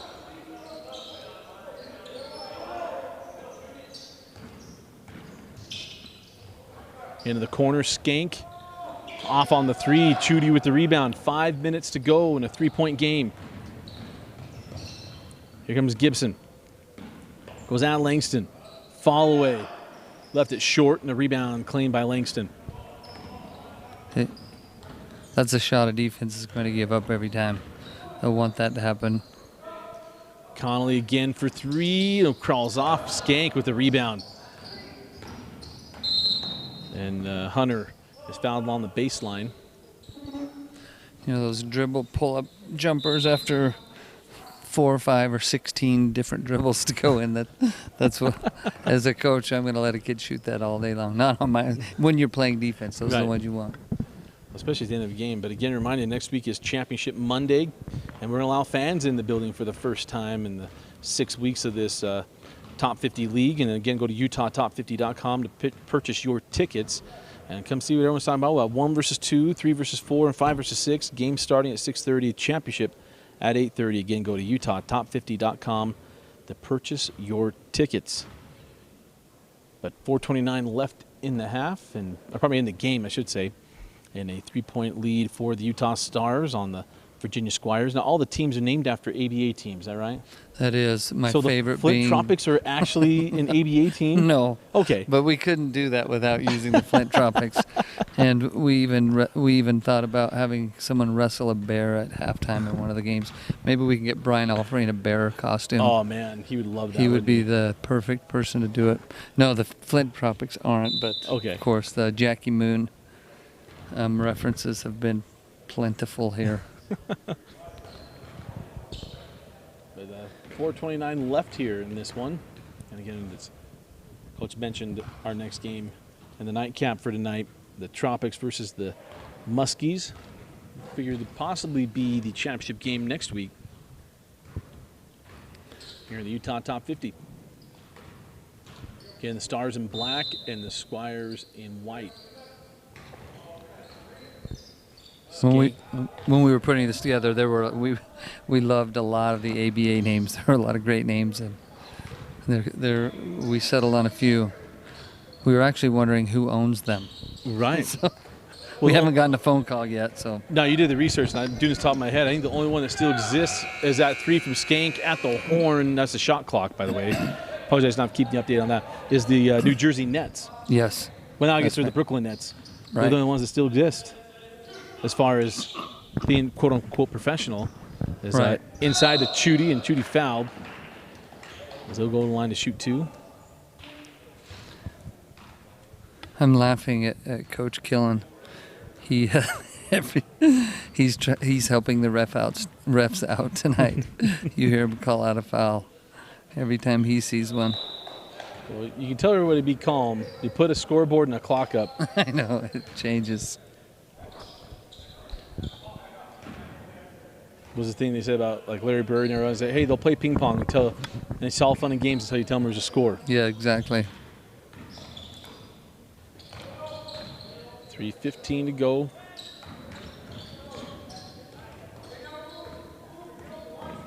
Carly goes at Gibson and draws the foul. And team foul only number 4 on the Squires. Or it might be 3. We don't do we go to double bonus at 10, but we don't start until 10. Okay, nothing till 10. As Langston short on the J, and the rebound cleared by Gibson, and a chance for the Squires to take the lead. This is exactly why Utah basketball needs a shot clock. I don't know Absolutely. If there's anybody out there in earshot that doesn't think we do, please call me so we can discuss. I would love to hear any. Good shot, Chudy. I think Chudy was trying to get the foul, but he got the bucket to go. I'm with you, too. And if you're someone that doesn't want the shot clock in Utah high school basketball, I don't know that I'll invite you to Thanksgiving dinner. Exactly, and I would love to hear it. I don't know. I haven't heard a good argument yet. Yeah. As that shot's off the mark, rebound to Vicentin. Well, I'm sure we'll have a timeout. And I'll tell you someone who told me years ago, I started climbing for it back in the 05, 06 season, is Chudy for 3.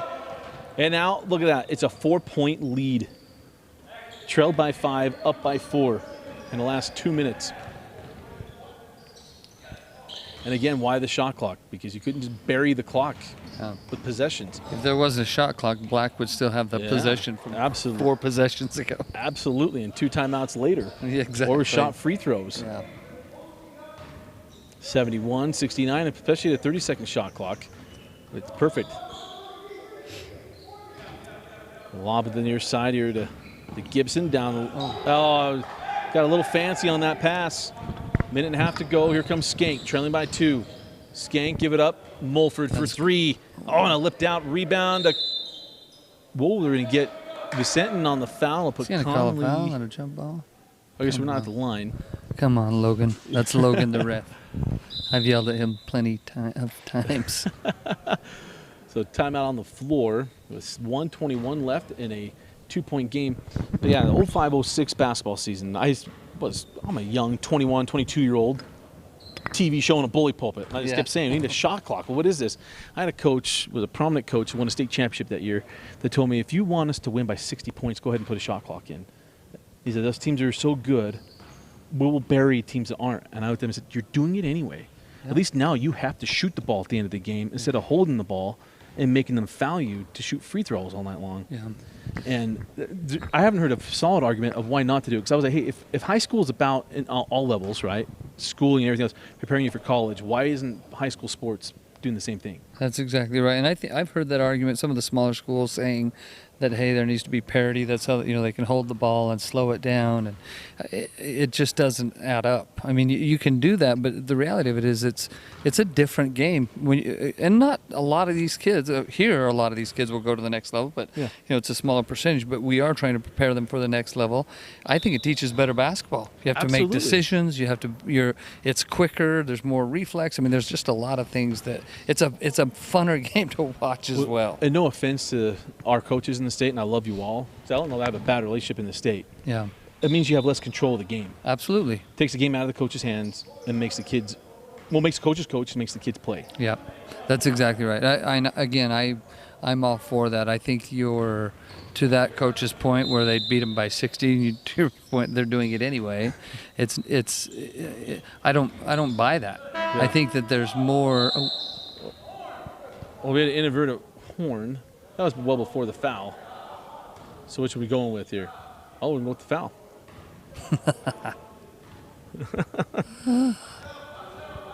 But yeah, I think there's a difference. It's not going to. They're going to score as many points either way. And honestly, I think the value comes more at the end of a quarter or at the end of a half. Yeah. And at the end of the game, like it's not. I mean, how many violations have we had tonight in 2 games? Maybe 1, right? Yeah, maybe 1. At best is coming the other way, Langston, and we're tied at 71. And again, because it keeps you playing. Yeah. Look at this. We still got 30 seconds. You have to run an offense here at 30 seconds. Shot clock and a game clock down at 50. Shot clock down at 23. Gibson. Send to the corner. Javon can't get the 3 to go. Iverson with the rebound with 40. 20 seconds on the shot clock. Down to 16. Iverson in the lane and the lead. 73-71. Into the corner. Carly. And a timeout. See, this is a perfect example. Like we've said it before. What was it? It was a 5-point lead for the Stars. Then they went down 4, all within 2 minutes, without a shot clock. This right now would probably be a 10 or 15-point game. Either side of that. Either side of it, or we've only had about 3 possessions without there being a foul. Exactly. That's because exactly then we started right. doing the hack game to extend it and everything else. And so there's so many good things. So it got approved from NFHS. And the whole thing we've been told for years was that, well, if the NFHS adopts it, then we can adopt it because it's not a local rule, it's a national rule. Okay, now it's nationally approved. Right. And now it's... So the vote went out. I know that went out to all of the administrators and they were to vote on it, and we'll see what happens. A couple years ago when we voted, I think it was like overwhelming 90% coaches voted for it, but fewer administrators voted for it because there is a cost to it. But I think it would be easy to find a sponsor to even buy all the shot clocks. But there's a cost to have another official at bench. I have heard some official, a buddy of mine's a high school official, and he said there's one more thing I have to worry about in a game, and that's the closest that I've come to. I've heard of an argument, and that wasn't even great. 24 seconds left. Oh, and now the steal by Dupay. Talking about he's a guy that does a little bit of everything. That might have been a foul. It's a steal, and then I'll take free throws. And again, remember, we're only shooting 1 free throw. So it's not 1, it's 1 for 2. Right, but we don't go to bonus until 10 fouls, so you still have 3 more to go. Just in this league. Yeah. Trying to remember all the shot clock's off here. Yeah, shot clock off inside of 30 seconds. Now there's foul number 8. So 2 more to give. Who are you fouling here? I hope his parents aren't watching. No, I'm not saying that. But 1 free throw, you take out the thing. So remember, you got to get across the court. Oh, he said he set that out of bounds. There you go. Either way, that ball was going to the Stars. So here we go, 17.7 left. In a 2-point game, the Stars have a chance to tie or take the lead. As Schutte will come back on the floor with Dupay. As Iverson and Javon will leave the floor. I don't know for sure, but it shows that there's 0 timeouts remaining. Is that accurate? Do you know? I don't. I think it's been 0 the whole time. Okay. So down to 15 seconds. Here's Skank. I think I run this thing through Connolly, right? Skank down the lane and got it. Tied at 73. 5 seconds. Chudy with 3. Chudy with 1. Chudy at the horn. Oh, it's a great no call. And tied at 73 is overtime rules? Yeah, I think we go 2 minutes. 5 minutes? 2 minutes. 2 minutes? Yeah. 2 minutes. Brian Alfrey's right on it. So tied at 73. Nice take and finish by Hunter Skank. See, again, without a shot clock, we wouldn't have this game. Someone out there's rolling their eyes, and they're probably an official. I know. So that's the only argument. When he said you have to have another person at the bench running it, right? Sometimes they have a screw up with the clock. And so I can get that. I see that it makes it harder for officials to regulate that. And it's one more person you have to pay to be there, but we need it. Well, another $50, so it's out of the consent. Never mind. Yeah. There's things we'll talk off that I know that are available or could be available. Yeah. I think it's easy to do. I think we're out of excuses. Yeah. And I'm hoping the administrators voted in. And I'm a football guy. We have play clocks on almost every football field right now. Yeah. What is the difference? Exactly. And less amount of officials. Yeah, that's exactly right. And I'm a football guy. Yeah. It changes the game, and we need it. So we'll see what they do. Obviously, it's not here this season. Hopefully, we can get it by next season. But it really doesn't change the majority of the game. Right? No. Teams are playing fast anyway. But we've had a fun one tonight. Down 5, up 4, and tied for both sides. As Gibson lobs that ball inside of Vicentin. And Vicentin, nice defense from Langston. Here comes Skank off the loose ball. Skank lets Gibson go by and hits. Skank taking over the game. See, that Vicentin's going to be a strong player. He's still young. Abe's kind of bullying him around in there a little bit with his strength and age, experience. Chudy giving chase to Skank, and that's 6 straight points. There you go. For Hunter. 6 points, the first 4 of overtime. Again, we got one more game coming up. It was supposed to start a minute ago, so if you're just joining us expecting to see that one, we have overtime first, and then we will get to that. As our OT wasn't showing up on this, so inside of a minute left. We're only playing 2 minutes here in overtime. 55 seconds, 13 on the shot clock. Good move, Kyle. Carly couldn't get that one. Connolly there for the putback, and it's a 6-point lead and a 6-0 run to start overtime with 45 seconds left. Here's Chudy. Step back for 3 and got it. But that was pure. 35 seconds left in the 3-point game. That's exactly right. I will come down to the last second shot again with that shot clock. But think about it. The Stars were, or the Squires were up 5, right? Stars were up 5, and then the Squires were up 4. And then with a couple seconds left, the Squires had the lead, right? They were up by 2. Is that right? Yep. Up 2, and then Skank scored. Short-term memory. Watching too much basketball. But again, I'm going to say it one more time, that shot clock makes that happen. Well, they have one more possession. He played good defense for 30 seconds, get a shot in the air. Yeah, and again, I think it's decision making. It teaches the kids they're playing at a higher speed. Their minds have got to be making decisions quicker, and it only helps them be better players. Yeah, chess, not checkers. That's right. That's exactly right. We'll see what they've got. You know, you've got CJ with his press.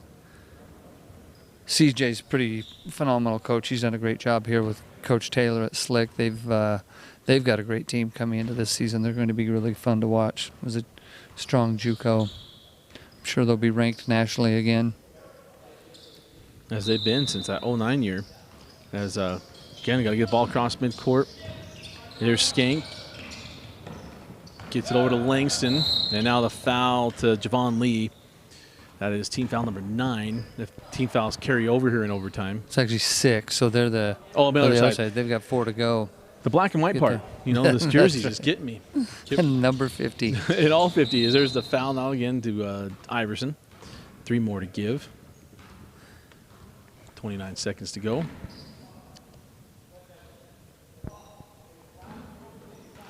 So here as a coach, you make the decision, do I want to foul and get to there, or do I want to, there's still some shot clock left. Yeah. So now you kind of, you go with both, right? Go for the Yeah. steal and then foul. And there's the foul because you'll keep the shot clock in because it won't reset. Because it's within the same possession. So 2 more fouls left. That's saying, hey, go for the steal. Don't get the steal and then get the foul to preserve the clock.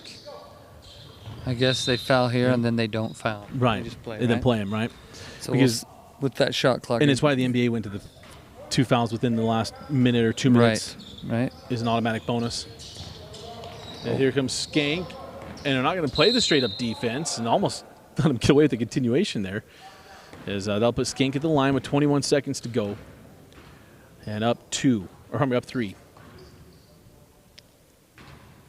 And Skank was one that made the shot to send the game to overtime, then had the first 4 points here in the extra period.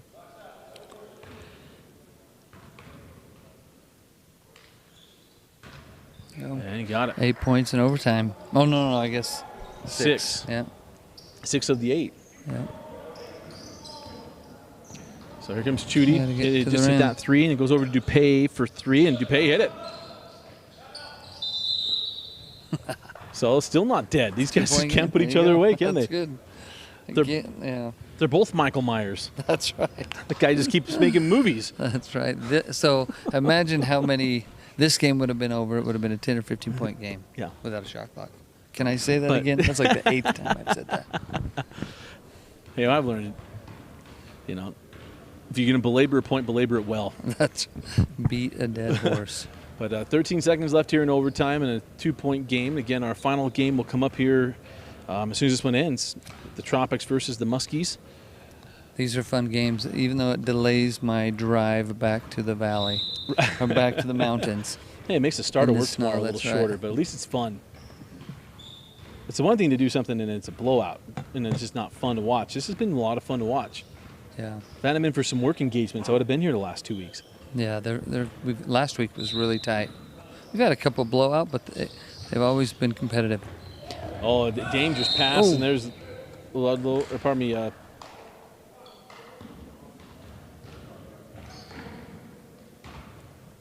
that'll put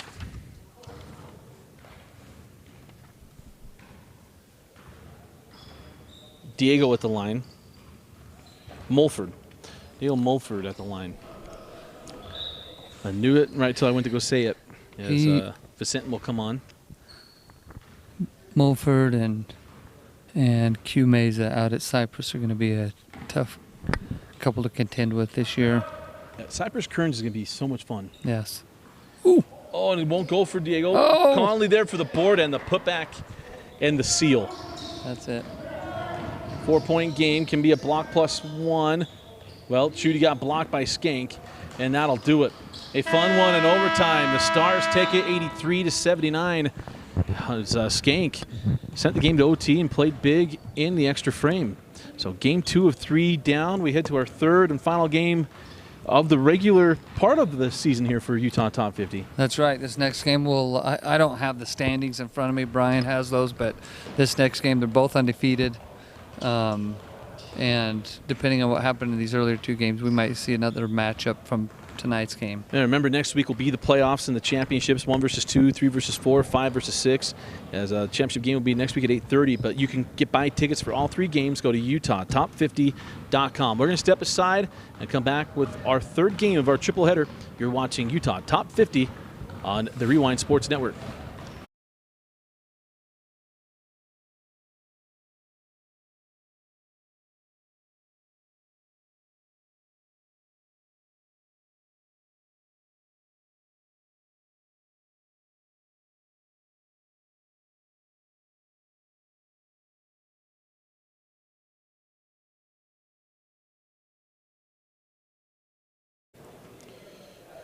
Game 3 of our triple header, and the last will get us set for the playoffs next week in the Utah Top 50. Dusty Lister and Coach Ballstead with you here from the Lifetime Activity Center at Slick.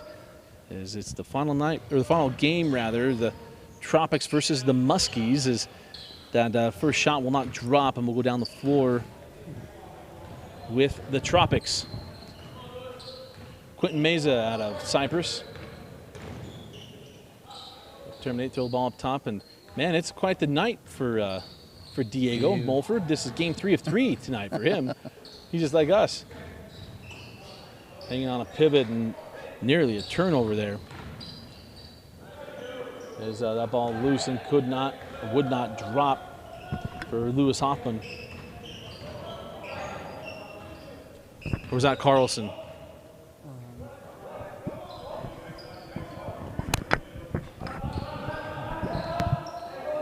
Softball now goes up top. Smith sends that back up. And I believe this is Burison. That went out as hard take and finish. And I think that was Carson Smith on the take and finish. I didn't look. I didn't see it. Sorry. I'm very positive it was. Well, I've got a pretty good look at his face. They always say the eyeball witnesses are sometimes the worst. As cue ball Meza and knocks down the 3. That's easy. He's wearing his Cypress shorts. That's right. There's Coach Trey Smith. I'm sure a fellow member of the Raider Nation, Coach Smith, is watching tonight. Again, congratulations to Smith. Welcomed in a new baby about a month ago. The Trey and I both learned that he was a Raider fan. He was at that Raiders-Ravens Monday Night Football home opener. There's a drive and a foul. That was Matani Hinckley that was fouled. There was Isafe from West Jordan.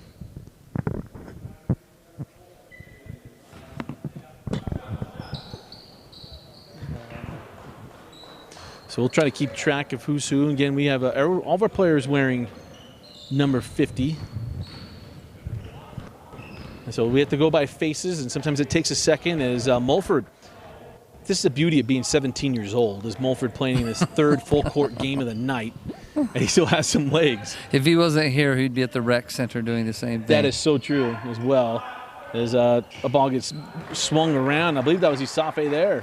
That was actually Reese Dent from Wasatch High School. Of course you know that one. But Dent got that. What I liked better than that shot was that pass by Ace Reiser. Ace is one of my favorite point guards in the state. He is, we talked earlier about some of these kids that just see the floor. There's Meza. And Meza with a +1. And here's someone we talked about. Region 2, you got Kearns, and he gets pushed a little bit. And this is where a league like this helps him realize, where's the rest of the state? Where are these other players? What do they look like? And you can play them in AAU and everything else. But getting in a situation like this, it gives him a good, fair look of where he is right now as Dent with another bucket.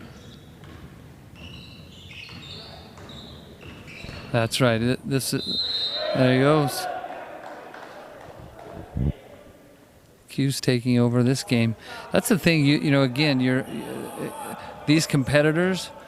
Any good competitor wants to compete against the best competition. Right. They turn up for that. That's a great pass. Great find. Again by Ace. That was Matani Hinckley with the bucket, and we're tied at 11. Preston, the intern, has been struggling on our scoreboard, but he'll get it right.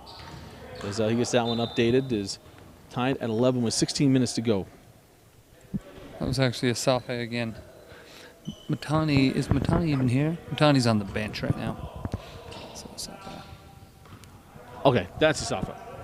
There we go. I was just looking at the curly hair, and I thought maybe Matani had grown it out. It's 5 weeks ago. It's a beautiful take. Brady Smith there.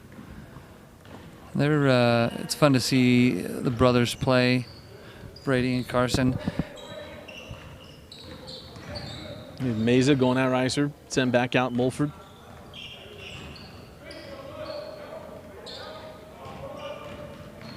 Diego crossover to the corner, and the jumper rattles in. Game 3, the most aggressive game here for Diego. Exactly. He was 2 for 2 for threes in the first game. Last game, I believe he was 1 of 3. Then he hit his first 2 here.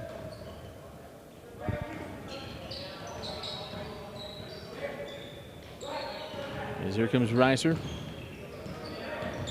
They send it back up top. Little jackknife jumper is good. And that was Brady Smith again. Brady's he's a quick player. He's gonna. Up in Logan. Yeah, Green Canyon. Green Canyon. I get the greens mixed up, but Green Canyon, he's going to do some big stuff for them this year. His family moved down to Salt Lake, so he's going to stay up there and play. Tucker Higgs couldn't get that one. He's come back the other way. That 3-ball will not go, and that goes off the hands of Isafa. And I believe Isafa's on the West Jordan football team, right? If he is, don't tell his coach. Oh, okay. We got to do West Jordan a couple times this year, and I swear I've heard that name, and I just look, when you cover Utah high school sports, I mean, you think about it, 5 or 6 classifications now, on range of let's call it 20 schools is Mulford with a 3 and a 1-point lead. But if there's 20 schools per classification on average, that's 120 teams that we cover in football, and that doesn't count when we do anything else. So get some names that kind of stick. That's a lot, yeah. And I'm wrong or not, is 3 is good. And man, hey, if you're going to come down, Mom and Dad said, look, if we're coming down from Logan on a weeknight, a school night no less, you better shoot the ball That's exactly right. We want to watch you play. And, Brady Smith has come out firing. Meza sends out to Mulford. Diego send to the corner. 3 on the way, and good. As it just got, we needed to get to the 3rd game of the night. I believe that was Radic Pulsifer. Well, if he's from Jubont, Jeff Emery going to let it fly. As Isafa comes off the bump and the bucket. Yeah. Radic's had a great league. He's had several good games here. Just a strong player. Knocks it down when he needs to. Meza comes back the other end, and Meza fouled on the drive, and he'll get a free throw for 2. 12:45 on a rolling clock. Remember the continuous clock, 20-minute halves. We'll stop inside of 2 minutes, but we'll be shooting free throws. 1 free throw for 2 points or 1 free throw for 3 if you're fouled on a triple. And Meza, Allen officially with 6 points here to start, as it is a tie ball game at 21 all. But again, reminder, this is the last game of what we consider the regular season, Utah Top 50. Next week's the playoffs, including the championship. Get your tickets now. We're allowing fans in for the only week that you're going to be allowed in the Utah Top 50. Go to UtahTop50.com. Yeah, we're excited for those games next week. We think again, we said this before, we might see this matchup next week again, 1 and 2. And it's shaping up to be a good one tonight. Well, they're here ready to play. We're getting started late because the game before this went to overtime, which was a skink of the shot at the horn, and then a win in the second half thereby for the Stars. So Stars may have earned their way to the championship depending on how this thing shakes out. Yes. What are the tiebreakers? I don't even know that. Brian handles all of that. Great answer. I would flip a coin. Great answer. Brian handles all of that. I get asked to work all day. So can we get this price on? Let me talk to my partners real quick. Exactly. Smith brings the ball up, get trapped in the corner. Isafa send out. 3 on the way and short. And the rebound, and now the drive and the foul. And I believe that was Buriston that got Corner Canyon High School was fouled on the drive.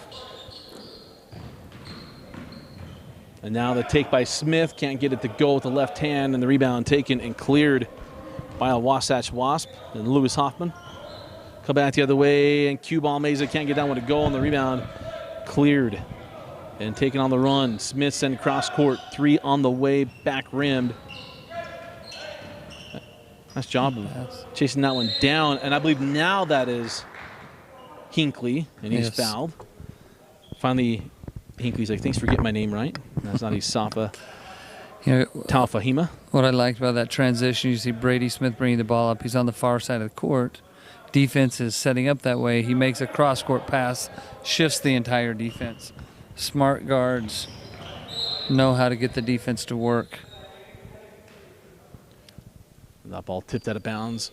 There's been near 11 minutes left in the opening half of our 3rd game of the night. Is Meza up top. Money short. Diego goes, and the wide channel basketball is right for Diego. Mulford unofficially now with 10 points in the first half. Hinckley for 3. Knotted up at 24. 10.5 to go in the first half. Come off the screen, out to Meza.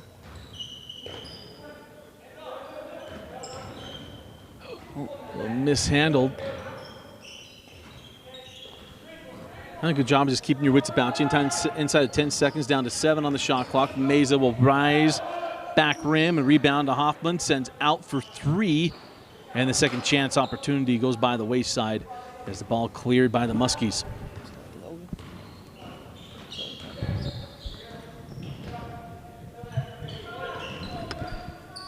And that may have been Logan Prince on a 3. You saw the WJ in his shorts. His beautiful take and finish there by Smith. Again, making it worth coming down through Sardine Canyon. 9:40 to go in the half. The Tropics are missing their other shooter, Dutch Dowdells. That's why they recruited Diego to be here tonight, it looks like. As on the transition 3, won't drop, and the rebound cleared by Prince.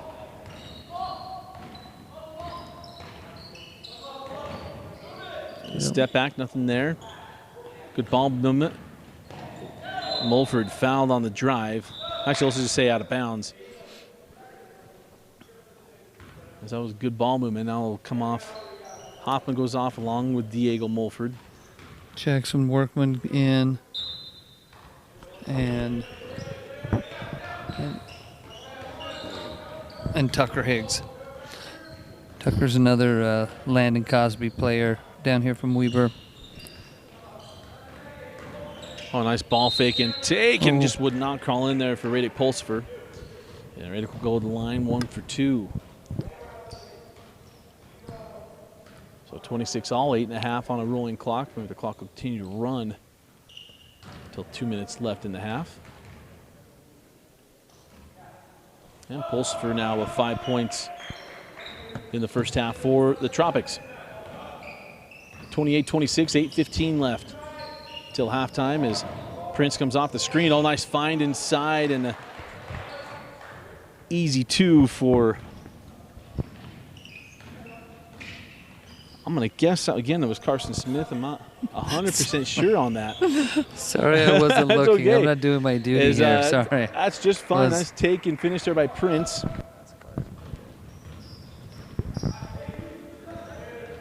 Brian was texting me, trying to find out what the tiebreaker is for you. Oh, okay. Oh, nice take and finish by Carson Smith.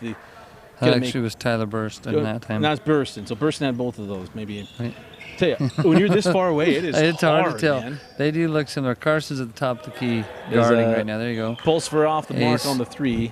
Ready for. I think I got him figured out now. I think until someone drives hard to the hole, and I won't be sure again. Got to remember the shoes, black and the red and white. As I go along the baseline here to Safa. Taufahema hard to the hole and finish. Oh. Good thing he's young. Those ligaments are nice and loose. And now a 32-30 game. Meza hanging on a pivot. Ball tipped away, but tracked down. Here's Prince. Nice drive, and he's fouled. And that foul will go to Burston.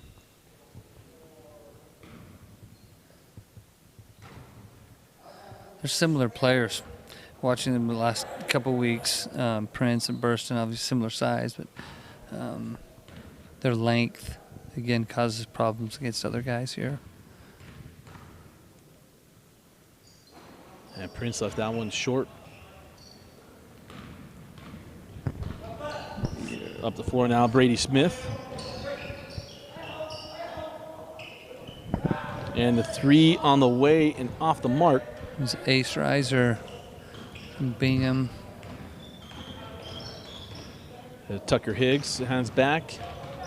Pulsifer along the baseline to Prince for 3. Crawls off, and Hicks, nice job of getting that rebound, and cue ball Meza open for 3 and got it. Offensive boards lead to more points. Meza, would that be maybe his best game of the top 50? Yeah, he's playing really well tonight. That's a great move. Oh, nice job of keeping that dribble alive and just didn't finish the deal. Quickly on the run. Here comes Meza. Leaves it for a trailing guard and Workman. Can't get it to fall. And the rebound in the hands of the Muskies come the other way. Keep going. Hinkley can't get that one. The rebound. And then the Brady. block from behind. He'll put Smith at the line to shoot 2. As Workman thought he had the block, but they got him with a foul. Matani camped out at the 3, hoping he had hit another one. Instead of going right at the basket, might have had a layup.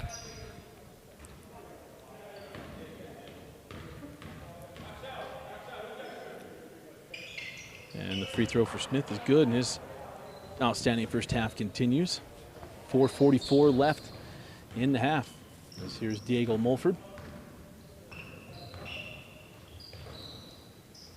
Tucker go inside to Hoffman. Lewis back up top. 3 on the way and off the mark.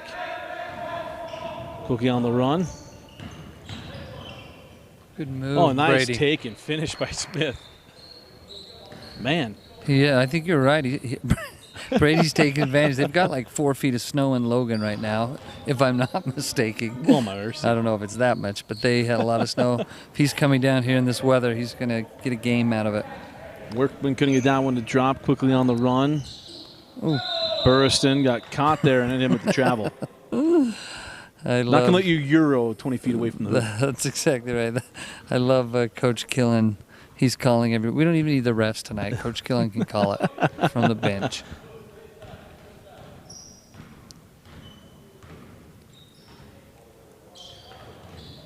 Cross court to Tucker Higgs. And that ball poked away, but able to get it back. Higgs, top of Workman. Now Mulford. Got a show on that block and just didn't do it there. Meza up top to Higgs. Well, mid-range J won't drop. Higgs with the rebound. Oh, nothing coming easy at the moment here for the Tropics as the 3 on the way for Workman is good. And Coach Workman's got a smile somewhere. He's actually here. I saw him come in somewhere. Maybe he'll introduce himself to you. Well, maybe again. so. Oh, there he is. There's Brady Smith again. Smith. They're having a hard time guarding him. It's Smith's half, and everyone else is just on the floor. I'm trying to decide who Brady reminds me of out there. Looks like maybe a Steve Nash. You know, so if we're going to go there, little comps was the Lopez guard out at Copper Hills Yeah. 3 years ago. Or sorry, Sanchez. Great rebound by Preston Carson. Sanchez. Oh, yes, little yeah. jackknife up, won't go. Double dribble. Send back out for 3, and that 3 won't fall either. And the rebound taken by Mulford. Yeah, Preston. I remember Preston. Great player. Love Preston Sanchez because he had the Steve Nash head bob thing down. He kept growing his hair out just to make it better. As the 3 is good from Workman. Back-to-back threes, and now a 1-point lead for the Tropics. That's an impressive shot. He had Carson Smith up in his face with a hand up. There's not much more you can do if they're going to shoot that far out. And that shot was pure. That's the Stake Center 3. That's right, Brady that's right. Smith rattles home another bucket, and it's 41-39 with 1:59 left in the half. Brady's got to have 20 points already, don't you think? I usually keep a pretty good tally in my head, but man, he's just gotten it going here the last little bit, and he's put on a show. Region 11, look out. Brady Smith's coming. Yeah, this is great, and I'd love to see this. You know, we're grateful to be here at Salt Lake Community College. They've let us use their gym. We've got their coaches here coaching. We've got Coach Dempster up here from Snow watching tonight. It's a great opportunity for these kids to play in front of some of the college coaches that are allowed to be here, and they whether they know it or not, they're being watched, right? And they can go back on the stream. You guys have the stream and keep them loaded up. I've had a couple recruiters call me and look for film from these specific games. And so these kids, again, they're being coached by college coaches right now. They're evaluating them as they're coaching them. Right. And we've seen each of these coaches have asked us about these kids, and again, it's a great opportunity to be seen so they can play at the next level, specifically these seniors who are ready to go. And a lot of these kids would be at a Snow College or a Slick or a JUCO level right now. Well, yeah, you get a true evaluation, not only from what they think they saw, from what these coaches say. Exactly. You know? And they had a real opportunity to say, hey, this is what this kid, how he responds. That's exactly right. Which is a big part of the recruiting. There goes Tucker Higgs for 3. All the way from Weber High. But that's a big part of recruiting. Sometimes they don't, as a coach, when you're recruiting, you don't know how a kid's going to respond to your coaching, etc. But they get to do it here and get to see. Well, you got to give it to him, Logan. I'm with the coach. He's got to let him know. He's got to correct that. That's on the ref. As Meza goes at Smith. Gets in deep and overshot it. He knew he got a little excited there. Quickly come back the other way, Brady Smith. Someone's got to play defense. I was going to say, you know that you're feeling it when he goes to that one. He goes right to left. And someone's got to play defense on Brady. There's a college coach that's got a pretty big smile watching our kid play. Right. Maybe that's what it was. Coach Smith said, look, if I'm going to drive out here, you better have a game. I'm sure you're going to come down from the hill. You better play well. That's right. 50 seconds to go. That was good pass. Ace Reiser goes inside. Safa. Good move. Tawa Fahema can't get that one to go. Good move, Carson. Or a good rebound. And a nice job of staying there. That was a strong move. Might have even been some contact there. I love the no call. But Carson Smith with the offensive board and put back. Make Coach Mike Maxwell happy as Meza can't get that one to go. And again, there was shot clock time left on that. 20 seconds to go. Shot clock is off. I dare say Smith's going to get the final shot. If he doesn't, there's a problem. If he doesn't, he's just that unselfish. Yeah. Reiser's fouled along the baseline as they got him out of position there on that penetration. So 8.6 seconds left. What do you got? You have a play for this? Yeah, I'm going to screen up and get Smith to the corner. That's right. We call that play one. Oh. That's anyway. I was waiting for Isafa. Going to peel and then come up and get that outside screen. And quickly inbound to Reiser. Mace. Oh, what mercy me. Another foul. Making it hard for him.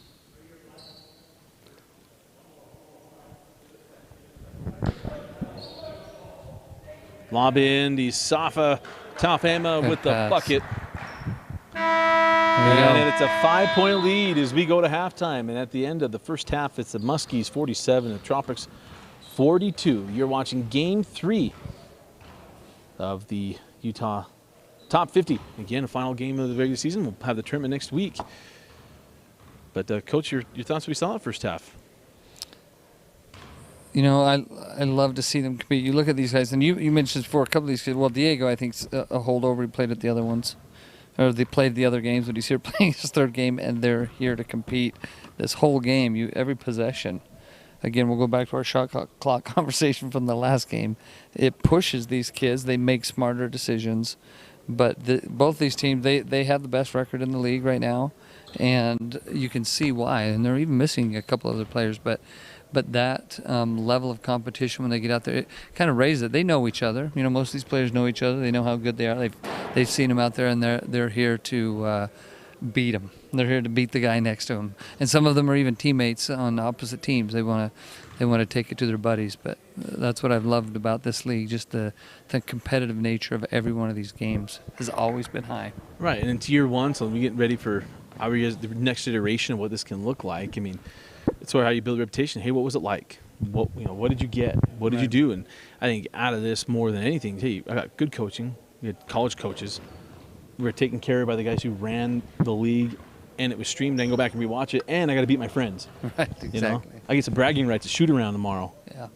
Most of these guys, again, they're playing their high school open gyms, and they need to be there. Their coaches are getting ready for the season, but they're back playing against the freshmen and maybe other sophomores. It's just not this level, and so this keeps their skills honed playing against these guys. They're going to come into the season early, playing at a higher clip than I think they typically do. you know, we've said this before, and those just joining us, that's the whole purpose of this league. We have these kids, these better players playing those AAU tournaments all summer long against high competition, and then the last 3 months traditionally leading up to the season, they don't get that opportunity. This gives them that opportunity to compete at that higher level. And what I love is it gets these younger guys, especially underclassmen, again, chance, especially if you're from a smaller area. We talk about Gibson, Yes. right? He's a 3A kid. A lot of times, you know, I grew up 3A. I mean, Wasatch was 3A when I was a kid. I mean, I won't say it was 2A when I was there. 3A my senior. We moved to 3A okay, my 3A senior year. year. Yeah. 3A. I mean, I played them every year, but it was one of those things when you got. I remember my first exposure. Well, as I came home and started broadcasting, watching 4A, 5A basketball at the time, and it was like, whoa, or even at sports, it's a different thing, and it's just and that's even within our state, right? Just get a chance to see what's available, who's out there, and you feel like you get an idea at AAU, sure, I guess so, but this is a different chance for that. Yeah, that's exactly right. It's a, and again, we talked off air a little bit, watching these kids when you're evaluating a player, and I've done that with coaches before. When you're looking at players, they look great against, you know, lesser competition. It's not hard to be a good player and look great in the state of Utah in basketball, but can you be a great player against that type of competition? Longer, more athletic, and again, even at this level, every one of these kids are varsity starters or strong contributors. Even the younger ones, you know, we have a few sophomores that are playing here. They're varsity starters or strong contributors, and that says a lot for the league, but it says a lot for these kids that can compete against this level. Certainly, this is a higher level than like Brady's going to see in 3A. Or, I'm Right. sorry, 4A up there. They're 4A, right? Green Canyon. Green Canyon, yep. So he's playing against some of these 6A stars. You've got some 6A all-state players on the court right now. Maybe one. Yeah. Maybe, I don't know. You get a few of them. Yeah. As Reiser can't get down one to go and rebound to Meza. Meza on the push, goes Good. right at Hinckley. I'll let that one go. All right, and here comes the other way. Reiser left down behind Hinckley. Hinckley Good fits pass. that Way to one cut the in, rim. and Smith. See, again, that's a player. Carson's cutting to the rim. Other guys are just standing. Right? He cuts to the rim and gets a bucket. He's going to come off the screen. It's Diego. Diego Mulford, 4-3. It's the pink shorts. That's what's changing it for him tonight. What it is, he's finally in a He is. lather. Yeah, What- that's right. Yeah. He's like Dan Gable. He needed to run 3 miles before he started feeling good. In the corner with Carson Smith, the young man from Bountiful. He's got some big shoes to fill. Robert Whaley. Feels like he's been there for 10 years at Bountiful. He's gone. Is Hinckley able to take it and finish? That's a strong move by Matani. I like Matani's game too.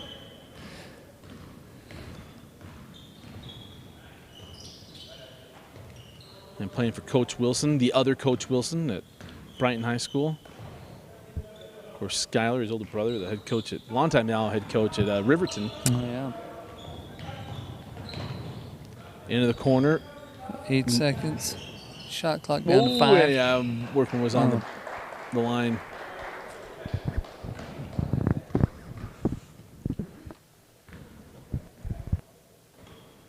$18 minutes left. In a 6-point game.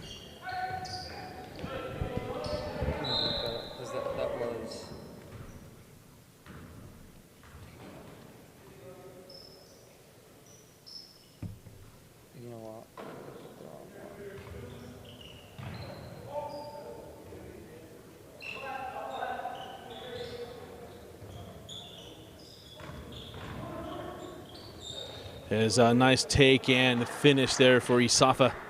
Tom Heyman, we talked about Isafa had that bucket right before the end of the half.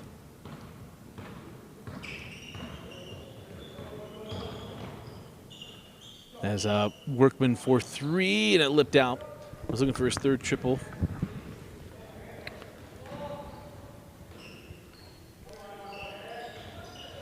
As inside, able to save it in. Here comes Workman on the run. Meza. Oh, that 3 ball is online, just a little short. The rebound by Prince, now on the run with the Muskies. Get inside and inside out. Prince for 3 and got it. Probably that was Burston. Tyler Burston from Corner Canyon. Not the biggest Corner Canyon homer, not get that one right. But Burston and Kozlowski and Tate Staley and others. I mean, that's going to be an interesting team there for Coach Lunt in Region 4. But has always so much come back with PG. Although Ross did move on to, I believe, it was Missouri. Yeah. Oh, good pass. I was going to make a joke about, because Ronnie now coaching ALA, but I don't want people to think I'm serious. I said, Ronnie just worried that he didn't want to potentially see him in a preseason tournament or something that sends him off. But that's not true, and I'm only joking. Yeah, no, I'm sure that's not true. But Lone Peak, we'll see where Lone Peak is with Coach Ross again this year. But yeah, they looked. I saw them a couple times this summer. They looked pretty good. They've got some kids back. There's hey Smith, hey Mom, make sure she's watching the stream. If nothing else, she can go back and scrub this back and go watch that first half. I'll let her know right now. Just go back and rewatch it. There's Ryan having himself a night. And all of a sudden, some guys are saying, hey, your parents relocated, right? The whole family moved? That's right. There's a 3 won't go. Hoffman with the board, gives it back to Meza. Meza to the corner. Hicks. Mulford, now Meza. Cue up top to Hicks. Good ball movement, 9 seconds on the shot clock. 7, the 3 on the way, won't go for Tucker, and the rebound cleared by Burston. Actually, that was a Reese Dent rebound. Dent, there was a wasp. I knew better. I got too confident in the shoe game here. The hair color is even the same. My heavens. This is easy. Here comes Lewis Hoffman. That's right. On his teammate, spin.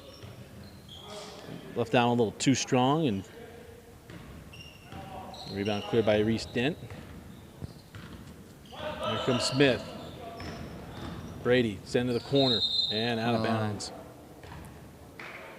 Again, we talk about the floor. None of those lines are the high school line, and it makes that corner even shorter. That's exactly right. And, you get used to that, especially when you're a shooter. You space according to what your peripheral vision is seeing below, and so it's hard. When your body knows, hey, I got 3 steps to the corner from the high school 3. Exactly. Honestly, talking to Coach Taylor about this here at Slick, he said teams tend to shoot a lesser percentage when they come here and play because the 3-point line for JUCO is just that closest one inside. One. I think it was the closest one inside this last year. This year it'll be the blue one.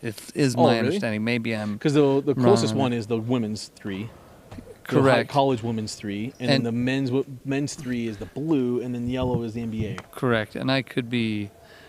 Yeah, maybe my wife will be proud of me for just shutting my mouth. Would be proud of me if I just shut my mouth. But I think because college changed, but JUCO didn't last year. They were but they will this year. They held off last year, and after they had already had it painted in. So I could be wrong on that. I think they used that inside line as well. But regardless, you've got 3 lines there, and it's the dark wood that really mentally keeps you out there. And you're right, that corner. How many out of bounds have we seen on that corner tonight? Right. Probably 5 or 6. Well, we come do the girls 5A, 6A state championships were always here. Yes. And the last couple of years they moved them with the men's.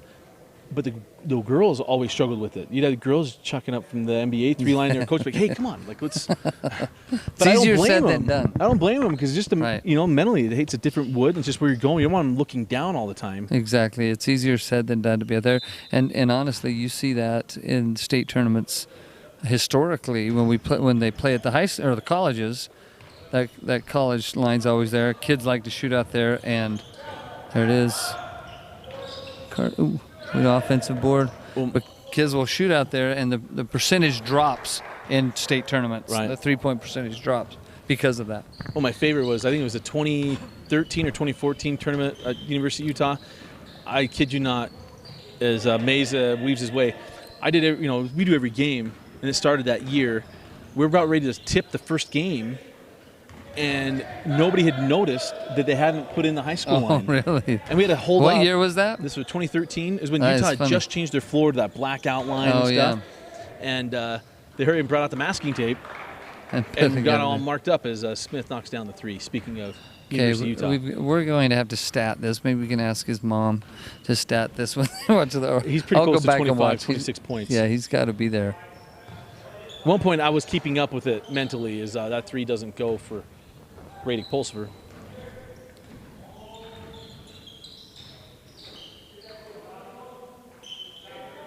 Well, board to Smith outside with. As the Muskies going to run a solid set here. Bursting inside. The floater won't go. And the rebound and put back there for Reese Dent. Reese has got a bright future. Big kid. He's still growing. I think seems like he's grown a couple inches this summer. But he's in the weight room and getting stronger. But he's doing good things. But can his high school coach develop him? That's really that's the big question. That's right. As Hinckley gets tied up here with Pulsifer. There's another big board by Carson Smith. Carson's doing a great job on the boards today, just weaseling around and his man and getting the ball. Well, they've extended that lead quite a bit. They have just consistent buckets, and Smith has been a major part of that. As Rice are going to back things out. Now Smith on the angle, pulls for 3 and hits. Has he missed a 3 tonight? We're kind of belaboring the point, but my goodness, he's just unconscious tonight. I only got that, but I was playing just playing at the church, not in church ball. No, that's right. I mean, just sit out there and I don't know who's guarding him. I think they switched up. Mesa has a little bit. I think Diego's on him for a minute. They've just got to put something on him to try and stop him. Well, right now, it wouldn't matter who's guarding him. I mean, the hoop looks pretty big. Is timeout taken with 11:08 left in the half and a 17-point advantage for the Muskies on top of the Tropics. Okay, we'll take a quick break. You're watching the Utah Top 50.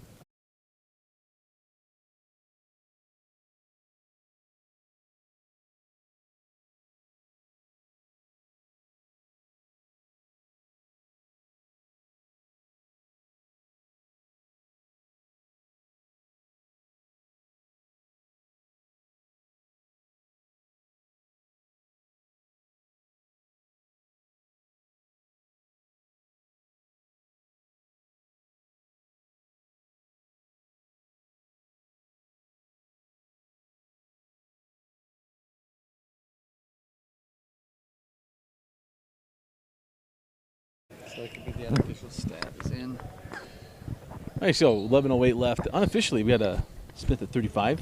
That's right. From a solid source that would care.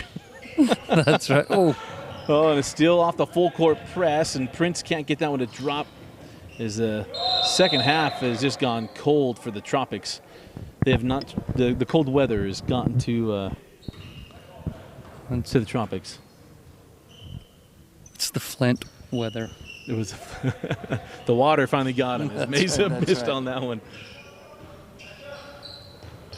And Jackie Moon did not make the trip. He's not walking through that door. They need They need Workman to start knocking down some threes. Get them back in this game. They'll make it back. It's the flow, right? I think inside a Ricer. And remember, high school basketball, you can slap the backboard on a clear attempt to block a shot. Let's talk about that for a second. It makes me laugh, and we teach our boys this. There are a couple rules that get missed that parents don't know. So parents, if you're listening, please don't be that parent in the stand yelling, "That's a technical foul," when they slap the backboard, because it's not. It's not the NBA. It's not. They can do it. The other one is there is no such thing in the rule book as over the back. That doesn't exist. It's a loose ball foul. Exactly. And so, you know, refs, they joke about that all the time when they hear parents yell, "Over the back." And you hear even coaches say that. Yep. But that's not a rule. I want to know what movie or something had that in there. What? Over the back, right? It's over the back. I know. Yeah, I don't know. Because it's one of those misnomers. It's funny because we've had the great opportunity to have officials really become part of what Dane and I have done the last few years. We've had them on state tournaments and sit next to us and be the rule expert. Like, hey, tell us what, why, and how. Yeah. As a beautiful take and finish here by Tucker Hicks. And but the first one they taught us was I had said something about, hey, you slapped the backboard. He goes, hey, on a clear attempt for a block. And I was like, oh, awesome. So that's what we just always hit it. Hey, clear attempt for a block. You can slap the backboard. That's right. It doesn't matter if it makes the hoop move or anything. Right. Clear attempt to go for it. And it is a violation if there's not, right? If they're just doing it to do it. Yeah. And if the guy goes for a lip and you just come up yeah. behind him and just slap the backboard without a clear intent to get it, then yes. But in high school, it's pretty obvious to know if the guy went for the block or if he's just going to slap it. I don't think that was a very good call right there. He was in. He was clearly in. Logan, if you're listening to this later to evaluate your own officiating, that was a bad call. And if your parents are watching you officiate tonight, first of all, that's cute. But sorry to your mom and dad. That was a bad call. As Reese comes Logan's a great ref. He refs a lot of high school games. You know him well enough he lovingly help. As there was a travel. That was a little the spacing there was a little off and shuffling his feet after taking that pass. 8:15 on a running clock. Meza over to Mulford. Diego from way outside. Here we go. They're going to start the comeback. 13-point Coach Killen game. with this press. I don't think they can handle Smith. Good pass. Nice handle, and Smith finding his guy. Isafa Talfahema with the They just don't have an answer for Brady tonight. And everything going right for him. Like I said, he's not just out there, to steal a phrase from Seinfeld that you can now stream. For those of you who've never watched it, he's not a chucker. He's not being a chucker out there tonight. That's right. Hopping with the board, the bucket a little too strong, and the rebound from Prince. Send out Meza for three, and the Cypress boys, the back-to-back triples. Starting the run. Trading threes for twos, and it's a 1-point difference here, down to 12. Prince there melled that one, and Diego, maybe in game one he's got a shot at that. Game three. Diego's joking. 5 foot what? He's so 5 foot 3 inches. 5'5" with the lifts. That's right. As nice steal there by Prince. Back to Diego Mulford, 4-3. Oh, it's three straight threes from the Magna connection. As full court press still on. Smith breaks it, sends to the corner. Reese for three. Can't get it. Talfahema left that one short. Tipped out. Here comes Meza. Mulford. Pass up the three. Goes to the floater. The teardrop won't go. Meza out to Workman. Oh! He got that one. And Diego has to save it. And does. Three on the way. No. Missed. I mean, he almost got regular season dusty if he makes that three. That's right. Burston can't get the triple. Ball's tipped around and finally cleaned up and put to bed by Reese Dent. Yeah, they're moving the ball well. 11-point game as Meza comes back the other way. Beautiful take and finish by Meza. 9-point game. This is what, 17? Yeah, I predict we'll get to, I think, Oh, nice finisher by, good move, Carson. by Smith. And I love that no call, right? Sometimes you'll get refs panic and make that call. It's not a foul. Oh, the three short by Prince. And then on the give and go, now he's fouled on the drive. And that will put Prince at the line to shoot two.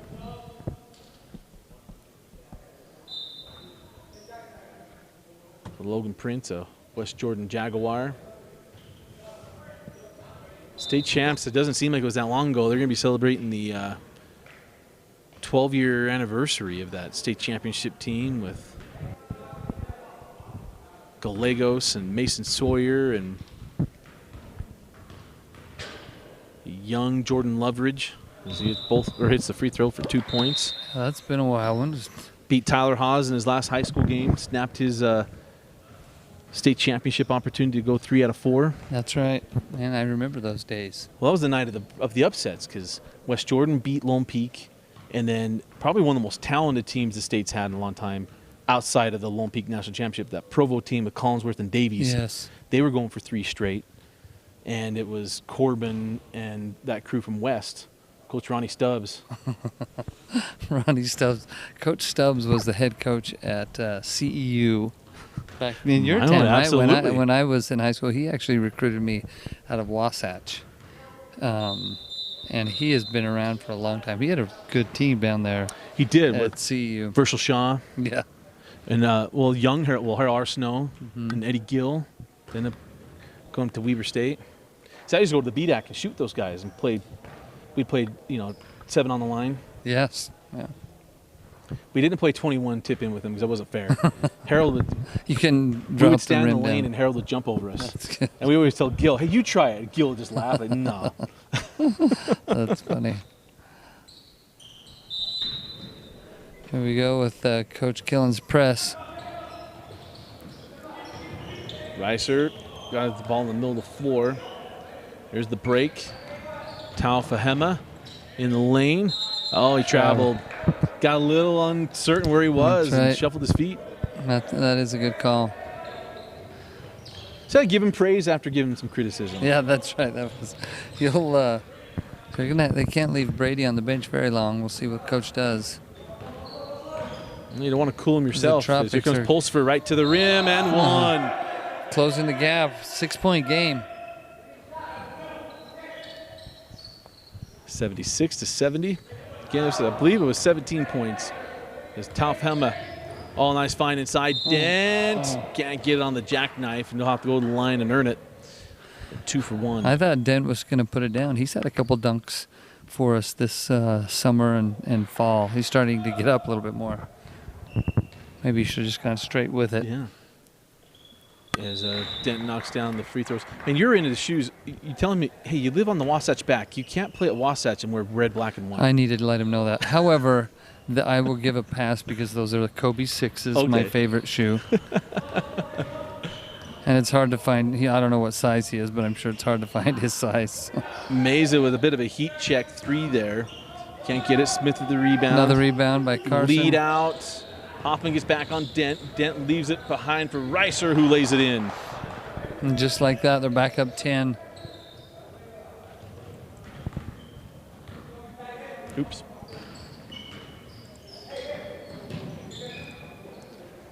So 80-70. Meza.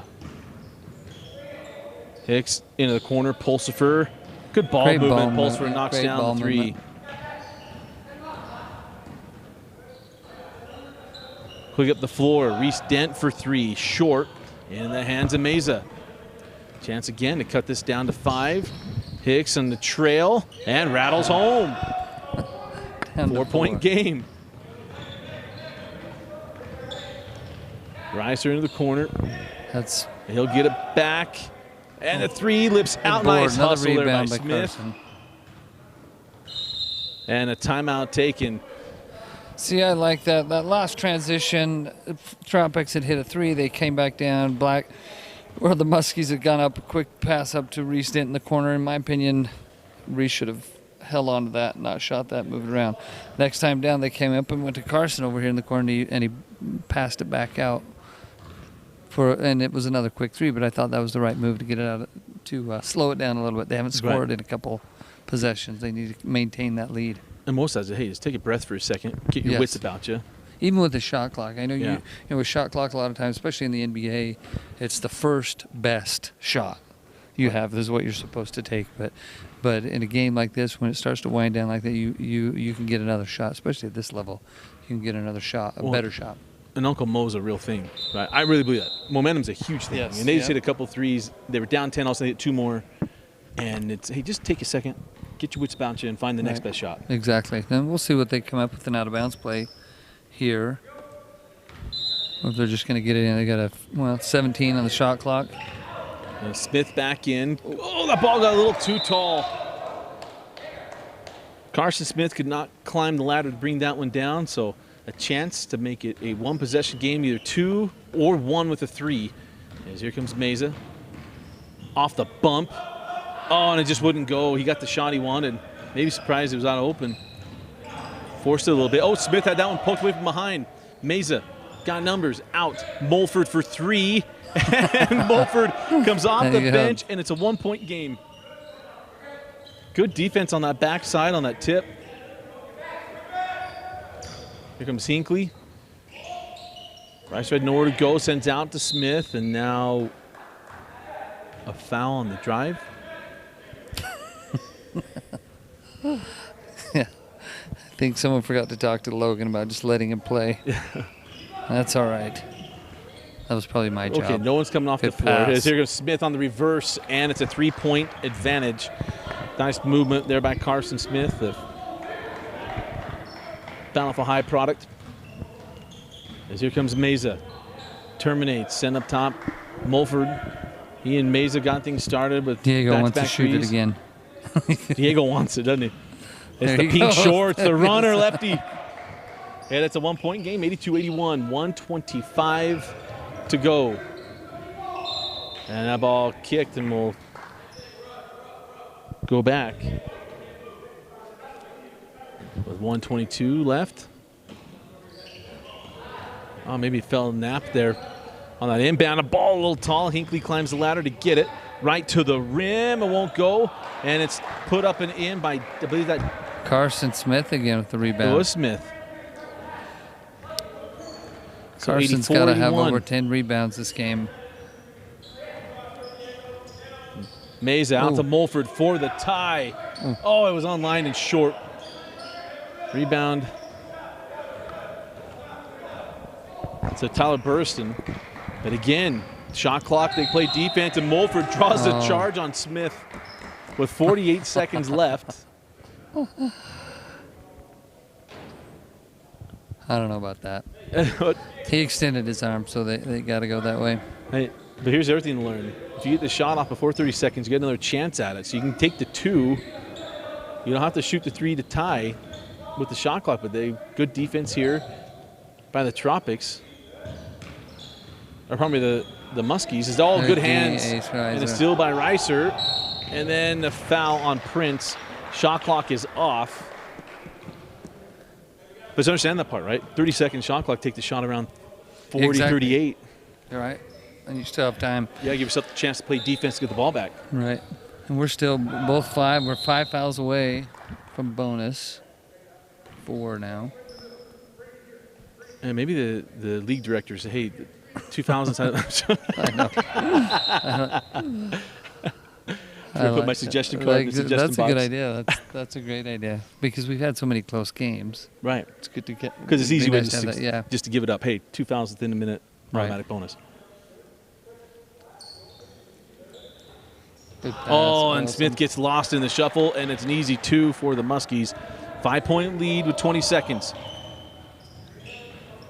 Prince going to drive, go for the 2, and got it. They got a foul, and there's the foul. It'll be the 8th team foul with 13 seconds left. So I got to give up 2 more. Go for the steal, then foul.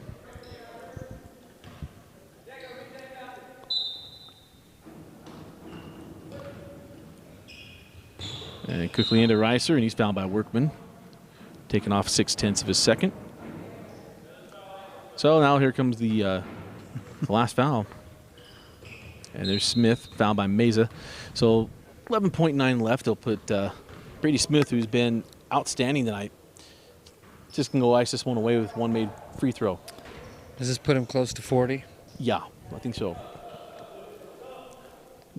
Got cooled off by the bench tonight. Might have been a little gassed. Yeah, he was going hard. It was the only defender to cool him off. Yeah, that's right. He's played hard tonight. It's fun to see them have these games. Yeah, he's going to walk outside and the rain's going to evaporate off his wrist Right.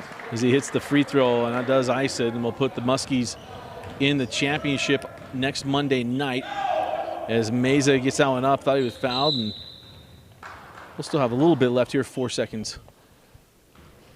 But we'll see how tiebreakers work out and everything else. But the Muskies move on, go be the 1 seed. Yeah, it's looking like this is going to be the matchup again next week. Brian hasn't confirmed that, but it looks like that's what it'll be. We're excited to see them. We're excited to get some fans in here Yeah. and cheer them on. So your final thoughts what we saw here in the last night? I loved the games. Again, this is the 5th straight week of competitive basketball. These kids are playing hard, and I'd love to see a Diego come out here and play multiple games, and you see his level maybe even heightened in that third game that he played. This was of his own choice. They needed an extra guy, and he offered to stay. But that again, when you play at this level, it brings the best out of the best players. Yeah, Brady Smith certainly pulled the best out of him tonight. A bunch of guys played great. But one last week, we got the championship week. Well, the final week next week, 5 versus 6, 4 versus 3, 2 versus 1 for the title of Utah Top 50. But for Coach Ballstead and Vince Francis, I'm Dusty Litster. Thanks for joining us and watching Rewind.